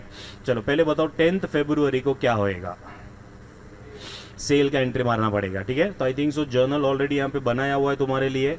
ठीक है. So pass the first entry for recording the sale. तो सेल का एंट्री पास करो ऑन 10th ऑफ फरवरी. ये ऊपर 2023 लिखा है, ये भी 23 रहेगा. 15th April 2023.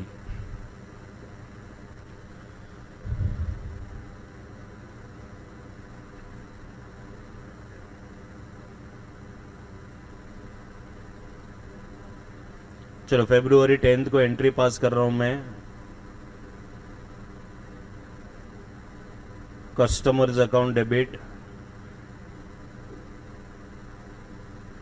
1,50,000 to sales.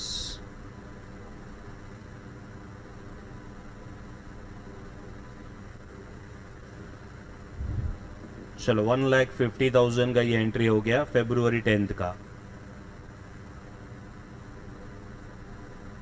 February 20, चलो क्या हो रहा है फेब्रुवरी 20 को? जो गुड्स भेजा था उसमें से 80,000 का गुड्स रिटर्न आ गया, ठीक है।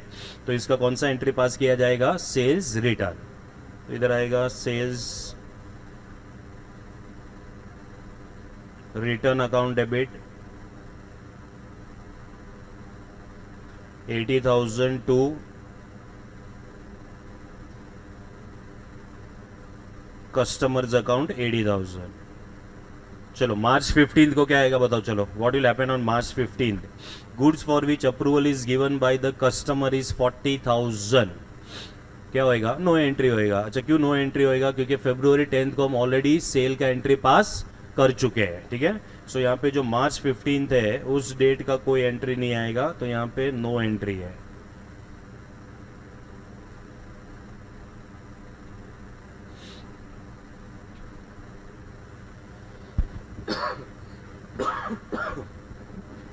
चलो अब बताओ 31 मार्च को क्या होएगा? एक ही एंट्री आएगा खाली कि सेल को भी रिवर्स करना पड़ेगा, सेल्स को भी रिवर्स करना पड़ेगा और स्टॉक को भी रिकॉर्ड करना पड़ेगा, ठीक है। तो सेल्स को रिवर्स करने का एंट्री पहले आएगा सेल्स अकाउंट डेबिट। अभी इसका वैल्यू कितना है? 30,000।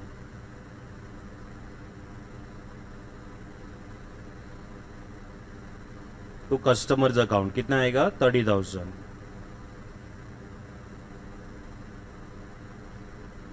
मार्च 31 को और एक एंट्री आएगा stock with customer account debit to trading account. क्या ये एंट्री सेलिंग प्राइस पे होगा कि कॉस्ट प्राइस पे होगा? कॉस्ट प्राइस, ठीक है। तो इसका कॉस्ट प्राइस निकाल के दो। चलो मार्जिन दिया है ना ऊपर अपने को, 25% ऑन क्या बोला है? On cost. So 30,000 divided by 125 into 100 करना पड़ेगा।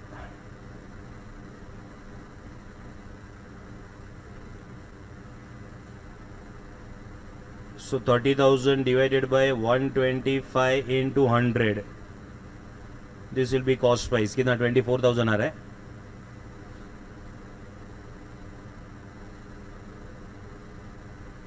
चलो stock with customer debit 24 to trading account कितना आएगा? 24।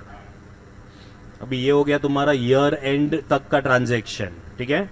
अभी 15 अप्रैल को भी कुछ हो रहा है। So what is happening on April 15? The customer have rejected half of the goods for which the approval has been pending on 31 March and approved the rest and deal with the same accordingly, ठीक है। तो अभी मेरा question पहला ये है कि अप्रैल 15 को जो half of the goods return हुआ है उसने रिजेक्ट कर दिया है, ठीक है, उसका क्या एंट्री पास करना है? चलो जो हाफ ऑफ द गुड्स को जो उसने रिजेक्ट कर दिया है उसका एंट्री क्या पास करेंगे? नहीं आएगा कुछ भी। क्यों नहीं आएगा? जो ऑलरेडी सेल का एंट्री रिवर्स कर चुके हैं। कौन से डेट को कर चुके हैं? मार्च 31 को, ठीक है। तो यहां पे आएगा नो एंट्री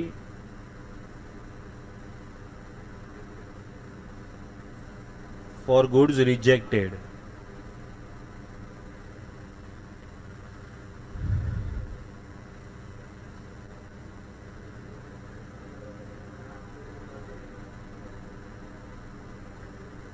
चलो 15 अप्रैल को क्या होएगा? बाकी का जो गुड्स है वो एक्सेप्ट कर रहे हैं, तो क्या करना चाहोगे 15 अप्रैल को बाकी के गुड्स के साथ? सेल का एंट्री मारना पड़ेगा, ठीक है। तो सेल का एंट्री आएगा कस्टमर टू सेल्स।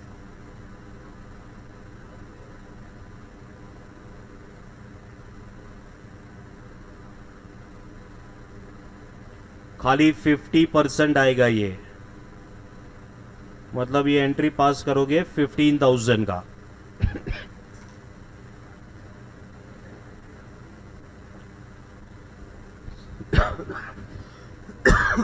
मुझे बताओ इसमें से अपने लिए क्या काम का था? अपने लिए लास्ट दो नहीं, 31 मार्च वाला जो दो एंट्री है ना, ये अपने लिए काम का है, ठीक है। और what will happen on 31st of March, you have to reverse the entry of sale, you have to take this in your closing stock, ठीक है। इसके लिए 4 इफेक्ट आता है इसका, ठीक है। चलो, have you understood this example number 5? चलो अभी क्वेश्चन 3 नहीं, पहले क्वेश्चन 4 पे आओ।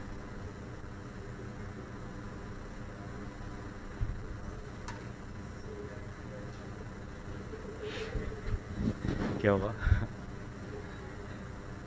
नहीं, वो क्वेश्चन 3 जो है वैसा एग्जाम में नहीं आता है, हाँ, मतलब उतने नंबर ऑफ एडजस्टमेंट नहीं आएंगे ऐसा, but we are try to take all the adjustment ताकि तुम लोग का एक बार प्रैक्टिस हो जाए इसके लिए।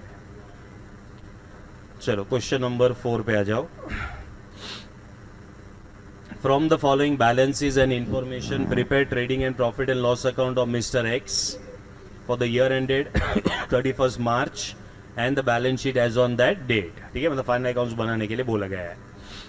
देन प्लांट एंड मशीनरी 3600, ठीक है, ये आएगा बैलेंस शीट में असेट। क्यों जड़ रहे हो?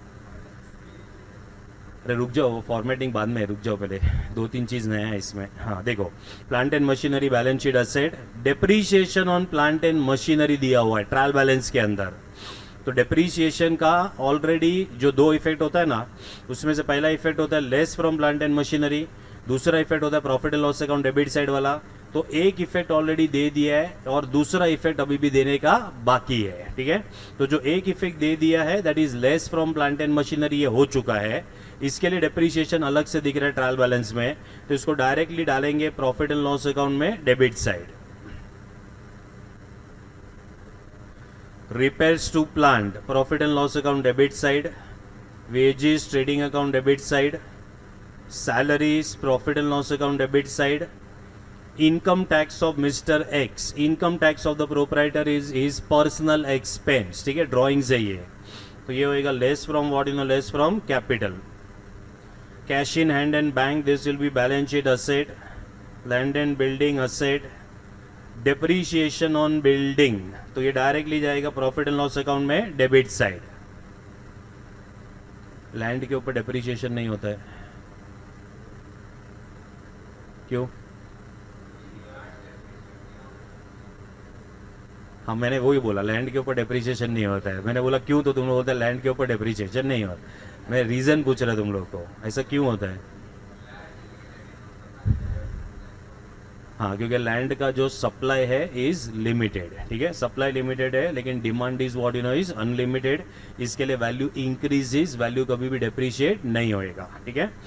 चलो, then we are having what, you know, purchases, purchases आएगा यहाँ पे ट्रेडिंग अकाउंट में डेबिट। अक्रूड इनकम दिया है ट्रायल बैलेंस के अंदर, अक्रूड इनकम, ठीक है, तो ये आएगा बैलेंस शीट में directly asset side, directly accrued income है। Bills receivable balance sheet asset, bad debts profit and loss debit, debtors balance sheet asset, opening stock trading debit. Excess capital balance sheet liability, purchase return less from purchases, sales trading account credit, bank overdraft balance sheet liability, salaries outstanding, outstanding salaries, चलो किधर आएगा ये, directly balance sheet में liability। Provision for bad debts, old PDD है ये। Bills payable liability, discount on purchases, तो profit and loss account में credit, creditors balance sheet liability. अभी इसके एडजस्टमेंट पपलू है, एक ही एडजस्टमेंट को छोड़ के। देखो फर्स्ट वाले में क्या दिया है, stock on March 31st was 6000, ये तो आएगा तुम लोग को, तो ये आएगा trading account credit side, balance sheet on the asset side. Write off further ₹600 for bad debts and maintain a provision for bad debt at 5% on debtors, ठीक है। तो ये जो 600 है ये न्यू बैड डेट्स है, और जो नया PDD है उसका परसेंटेज कितना है, 5% है। हमेशा याद रखना ये वाला एडजस्टमेंट लास्ट में करना है तुमको, ठीक है. देन थर्ड वाला, goods costing 1000. What is the cost price? 1000 we send to the customer for rupees 1200. तो 1200 is a selling price. On March 29th, on sale or return basis, it was recorded as actual sales. ठीक है. और अभी ये 29 मार्च को भेजा और 31 मार्च को ईयर एंड आ गया. ठीक है. तो मेरे को बताओ कि इसके कितने इफेक्ट्स आएंगे. 4 इफेक्ट देना पड़ेगा इसका. ठीक है. तो पहला आएगा less from sales, less from debtors. कौन सा अमाउंट होएगा? Less from sales, less from debtors. 12 ये जो सेलिंग प्राइस है उसका 2 इफेक्ट आएगा. So less from debtors, less from sales. 1000 का क्या करेंगे बताओ? Add to closing stock. ठीक है. 2 जगह पे आएगा. सो यहां पे लिख रहा हूं मैं ऐड टू क्लोजिंग स्टॉक.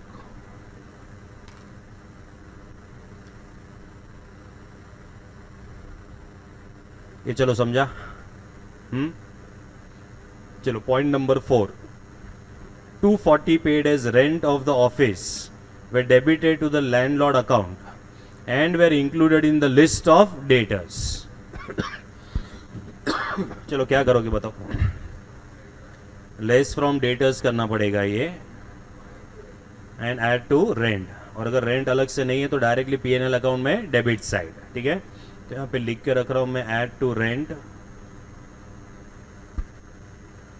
और अगर कुछ भी नहीं रहेगा तो डायरेक्टली पीएनएल अकाउंट में डेबिट साइड पे लिख देंगे रेंट करके. ठीक है. चलो एडजस्टमेंट नंबर 5 कुछ स्टार मार्क करो.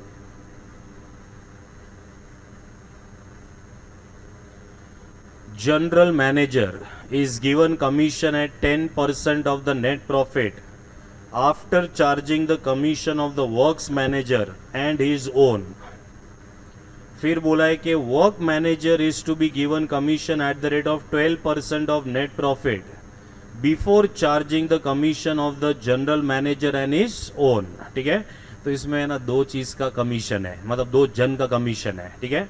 इधर है ना 2 मैनेजर है. पहला मैनेजर कौन है?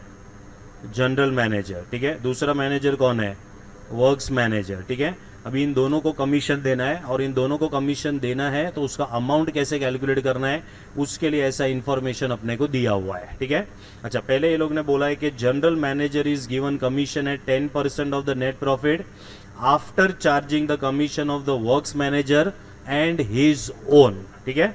मतलब वर्क्स मैनेजर का कमीशन भी माइनस होएगा, उसका भी कमीशन माइनस होने के बाद जो प्रॉफिट है उसके ऊपर अपने को उसको 10% जो है कमीशन पे करना है. ठीक है. फिर बोला गया है वर्क्स मैनेजर के बारे में. अभी works manager is to be given a commission at 12% of net profit before charging the commission of the general manager and his own. ठीक है. तो ये जो 2 पॉइंट है ना, ये हम लोग कभी कर पाएंगे मालूम है? पहले पूरा पोस्टिंग कर देना पड़ेगा. पूरा पोस्टिंग करने के बाद में हम सिर्फ प्रॉफिट कैलकुलेट करेंगे और प्रॉफिट को रिकॉर्ड नहीं करेंगे. फिर जब भी प्रॉफिट का कैलकुलेशन हो जाएगा only then we can do this particular point. That is point number what you know point number 5. ठीक है. तो ये पॉइंट नंबर 5 को छोड़ के बाकी जितने भी एडजस्टमेंट है, जो भी पोस्टिंग है, ये पोस्टिंग सबसे पहले अपने को करना पड़ेगा. ठीक है. चलो फटाफट फॉर्मेट बनाओ. ये तुम लोग कैसे करते हो? ट्रेडिंग अलग बनाते हो, पीएनएल अलग बनाते हो, ऐसा करते हो कि साथ में ही बनाते हो? हाँ, मतलब वैसा ना. लास्ट वाला एडजस्टमेंट अभी तक मैंने एक्सप्लेन नहीं किया है, हमने खाली रीड किया है उसको. हाँ, उसको पूरा एक्सप्लेन करने का बाकी है. चलो स्टार्ट करूँ? क्या तुमने कर दिया? कर दिया. ठीक है. चलो अभी पहले क्लोजिंग स्टॉक है ना. क्लोजिंग स्टॉक जो है 6000 इनर कॉलम में लिखूंगा मैं, क्योंकि ये क्वेश्चन में क्लोजिंग स्टॉक का भी एडजस्टमेंट है.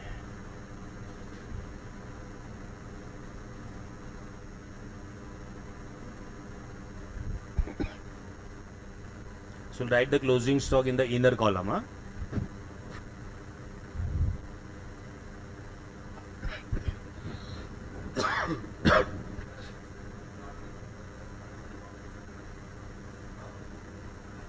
लिखना पड़ेगा. हाँ, इसके लिए मैंने देखिए बैलेंस शीट ही है. Closing stock inner column 6000. चलो फिर हम लोग है ना सेकेंड एडजस्टमेंट अभी नहीं करेंगे, पहले थर्ड करेंगे, फोर्थ करेंगे, फिर सेकेंड पे आएंगे. ठीक है. तो थर्ड वाले में तो थर्ड वाले का 4 इफेक्ट देना है अपने को. तो पहला आएगा सेल्स. तो ट्रेडिंग अकाउंट में आ जाता हूँ मैं क्रेडिट साइड पे।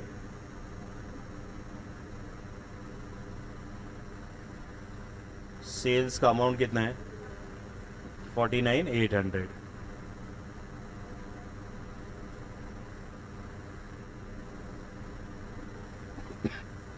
लेस अनअप्रूव्ड गुड्स,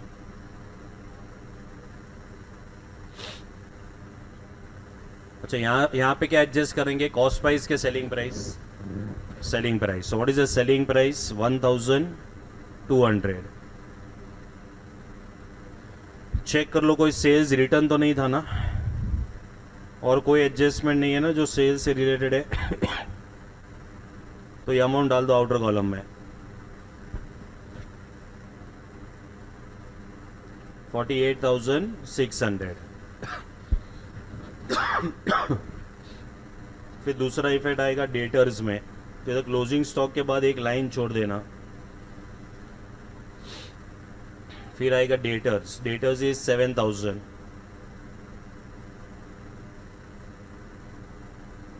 लेस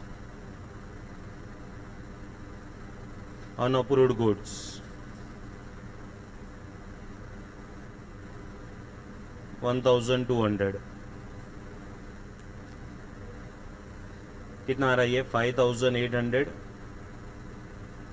इसको कुछ बोला नहीं जाएगा, खाली इधर लिख रहा हूं मैं 5,800। और दो इफेक्ट बाकी है क्लोजिंग स्टॉक में एडजस्ट करने के। तो क्लोजिंग स्टॉक में यहां पे लिखना है ऐड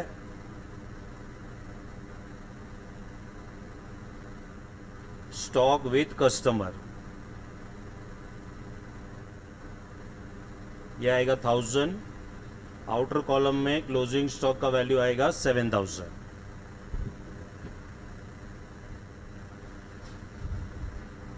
क्लोजिंग स्टॉक दूसरा हमने लिखा है ट्रेडिंग अकाउंट में क्रेडिट साइड पे, वहां पे भी ऐड करना है, add stock with customer.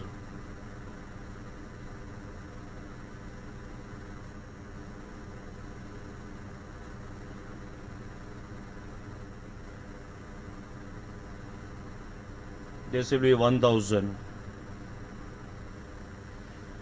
So total outer column में कितना आ जाएगा? 7,000। तो एडजस्टमेंट 1 हो गया, 3 हो गया।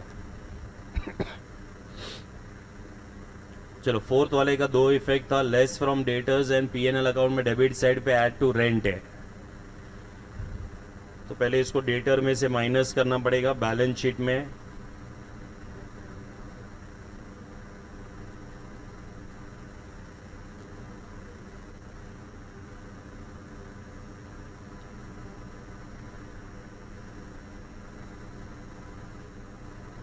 रेंट टू लैंडलॉर्ड 240 है ना खाली।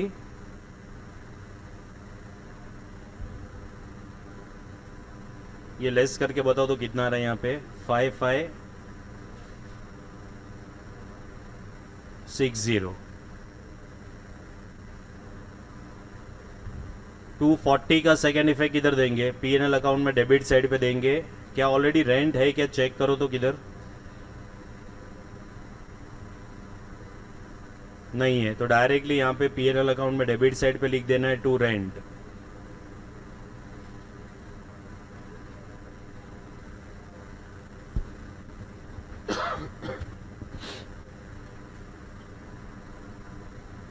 चलो एडजस्टमेंट नंबर 4 हो गया। अभी 5 अभी नहीं कर सकेंगे, 5 तो एकदम लास्ट में होएगा। अभी उसके पहले कौन सा एडजस्टमेंट करना पड़ेगा? सेकेंड वाला करना पड़ेगा। तो सेकेंड वाले में पहले न्यू बैड डेट्स है, तो पहले बैलेंस शीट का इफेक्ट दे देने का। सो इधर आएगा लेस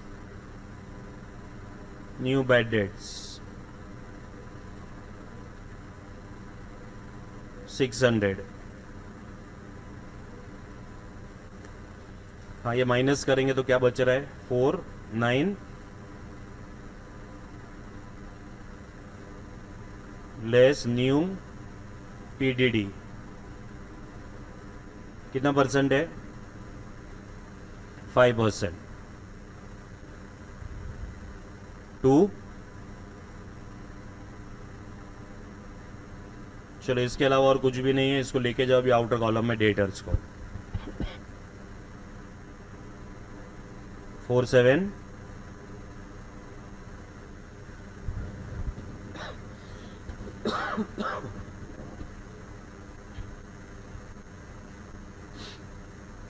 समझा ना ये?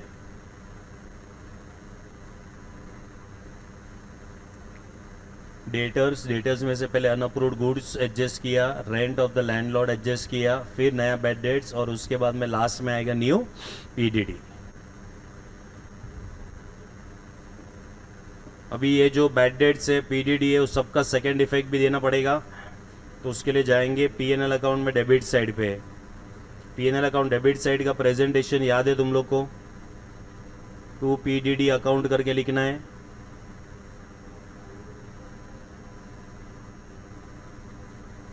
ओल्ड बैड डेट्स चेक करो, कोई ओल्ड बैड डेट्स है क्या? क्वेश्चन में है 200 रुपया।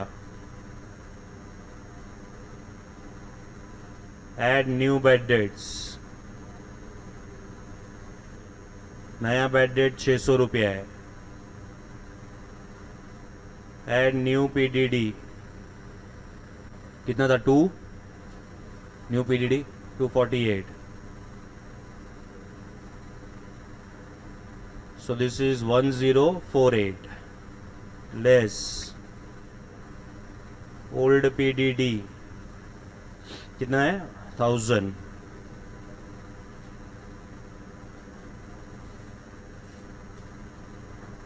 चलो तो आउटर कॉलम में आएगा 48।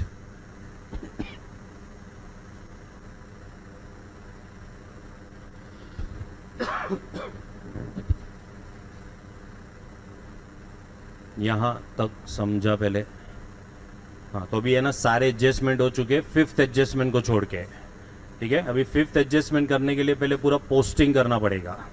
हाँ, सिर्फ पोस्टिंग करना, कोई कैलकुलेशन नहीं करना है, सिर्फ पोस्टिंग करना बस।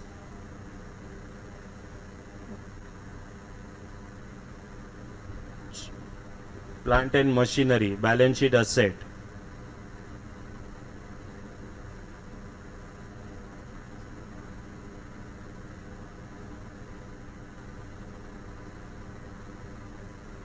कितना है? Plant and machinery 3600।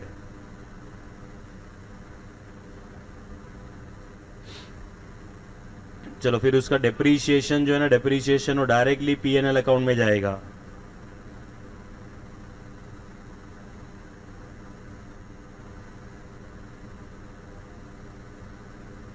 तो depreciation on plant and machinery 400।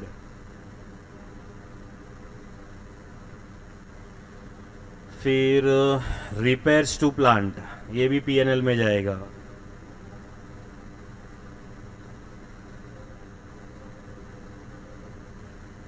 Repairs to plant का अमाउंट है 520। वेजेस ट्रेडिंग अकाउंट में डेबिट साइड पे,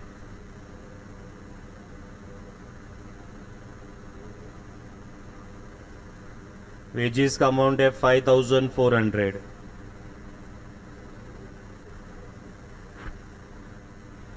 salaries PNL account debit,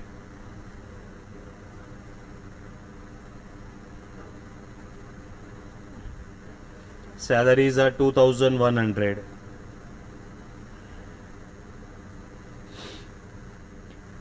income tax,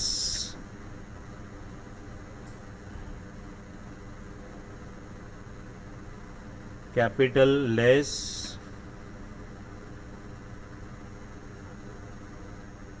income tax, so capital का अमाउंट जो है 10,000 है। सामने इनकम टैक्स कितना है? 100 रुपया।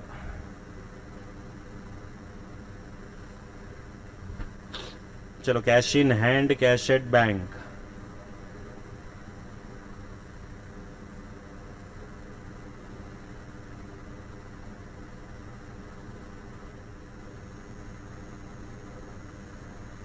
चलो कितना है cash in and cash at bank? 400।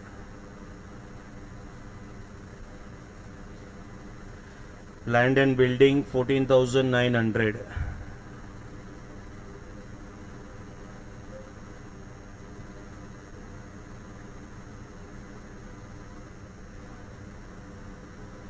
Depreciation on building P&L account में डेबिट साइड पे,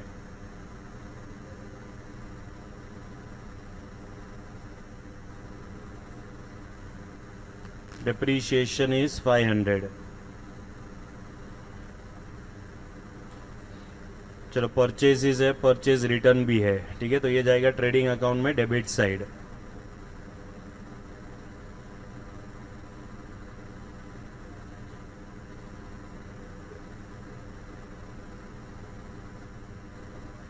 परचेज का वैल्यू है 25,000.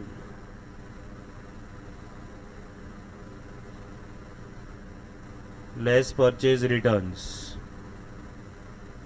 परचेज रिटर्न सामने 300 है.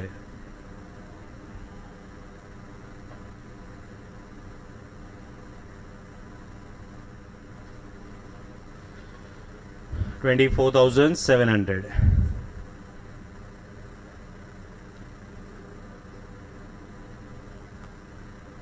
चलो अक्रूड इनकम बैलेंस शीट में asset side,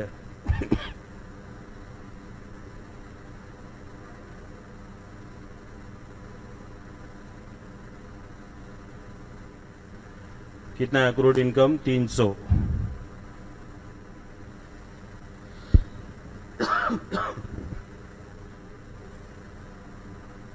bills receivable 3,000. Asset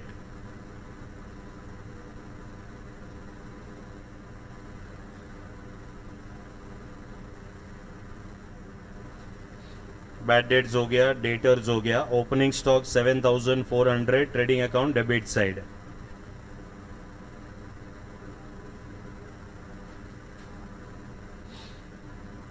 चलो इधर कैपिटल हो गया, परचेज रिटर्न हो गया, सेल्स हो गया, bank overdraft, liability,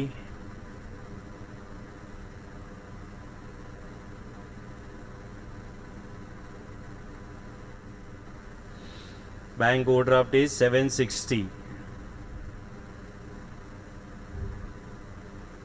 outstanding salaries,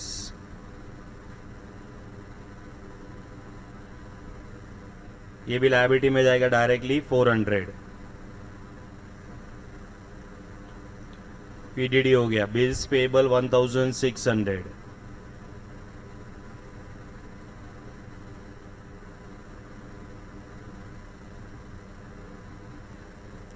फिर मैं पहले क्रेडिटर्स लिख देता हूं यहां पे, इधर 6252.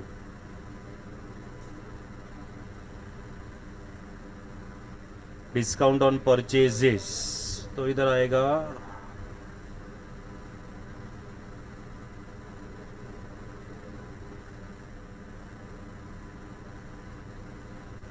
708.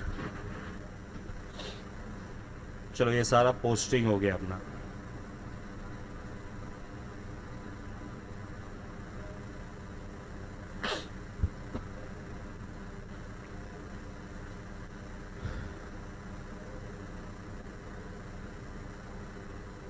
ये तुम लोग का हो गया है?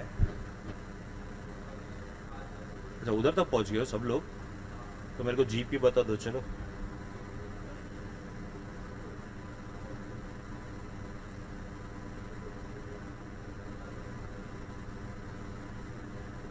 क्या?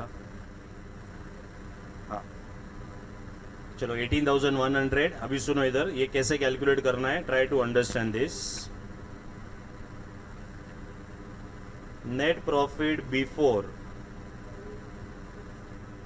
Any commission, net profit before any type of commission. तो तुम्हें क्या करना है, P&L अकाउंट का credit side minus P&L account का डेबिट साइड. ठीक है, ये अमाउंट कितना है तुम लोग को?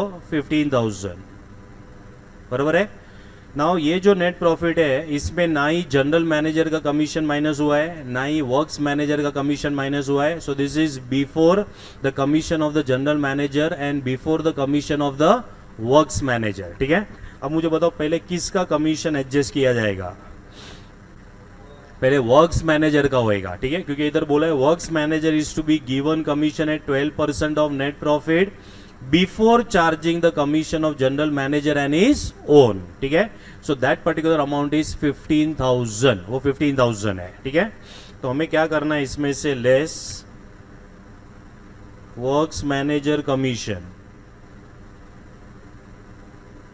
तो वर्क्स मैनेजर का कमीशन आएगा 15,000 का कितना, 10 है कि 12 है,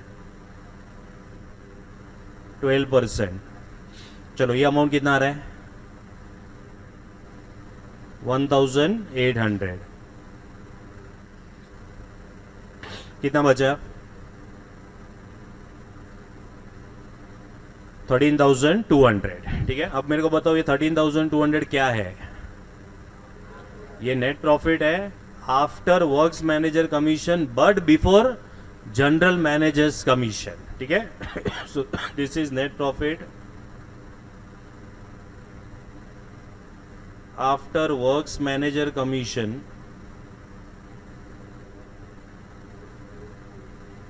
but before general managers commission. इसमें से जनरल मैनेजर का कमीशन माइनस करेंगे तो मिलेगा net profit after all commissions.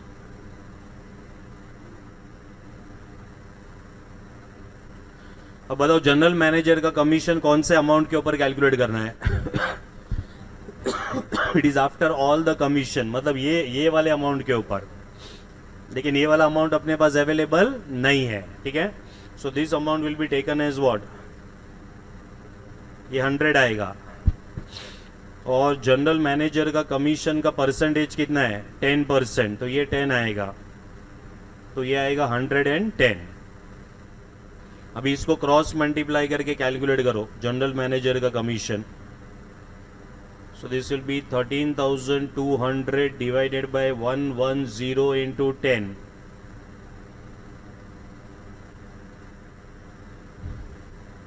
चलो कितना आ रहा है, ये 1,200 आ रहा है।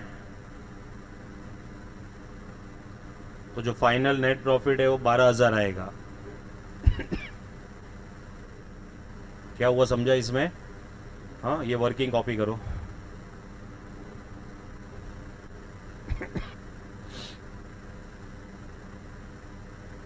चलो ये वाला वर्किंग कॉपी करो।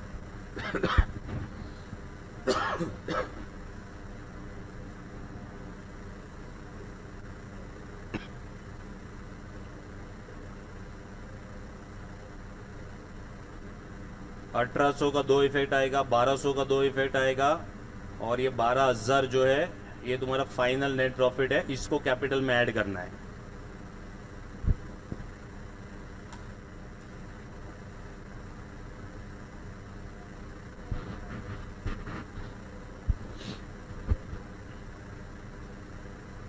क्या हो, कौन सा अमाउंट चाहिए, कहीं जो बोल।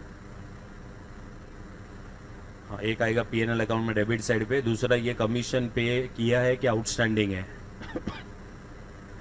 आउटस्टैंडिंग तो आएगा बैलेंस शीट में लायबिलिटी साइड पे, दूसरा इफेक्ट। मतलब 1,800 का 2 इफेक्ट, 1,200 का 2 इफेक्ट, फाइनल नेट प्रॉफिट 12,000, और 12,000 को कैपिटल में ऐड करना है।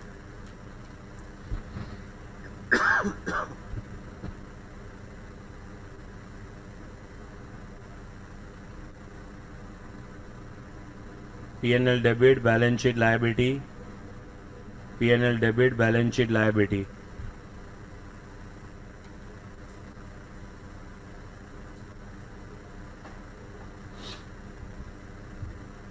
चलो अभी इसको डाल दो, और अगर बैलेंस शीट टैली हो गया है तो खाली उसका अमाउंट बता दो। 33,912 ये बैलेंस शीट का टोटल आएगा। देखो अभी final accounts NPO single entries में ऐसे ही होएगा, एक लेक्चर में 3 क्वेश्चन, ज़्यादा से ज़्यादा 4 क्वेश्चन होंगे। हाँ, वैसा होएगा इसमें, तो बड़े बड़े क्वेश्चन है।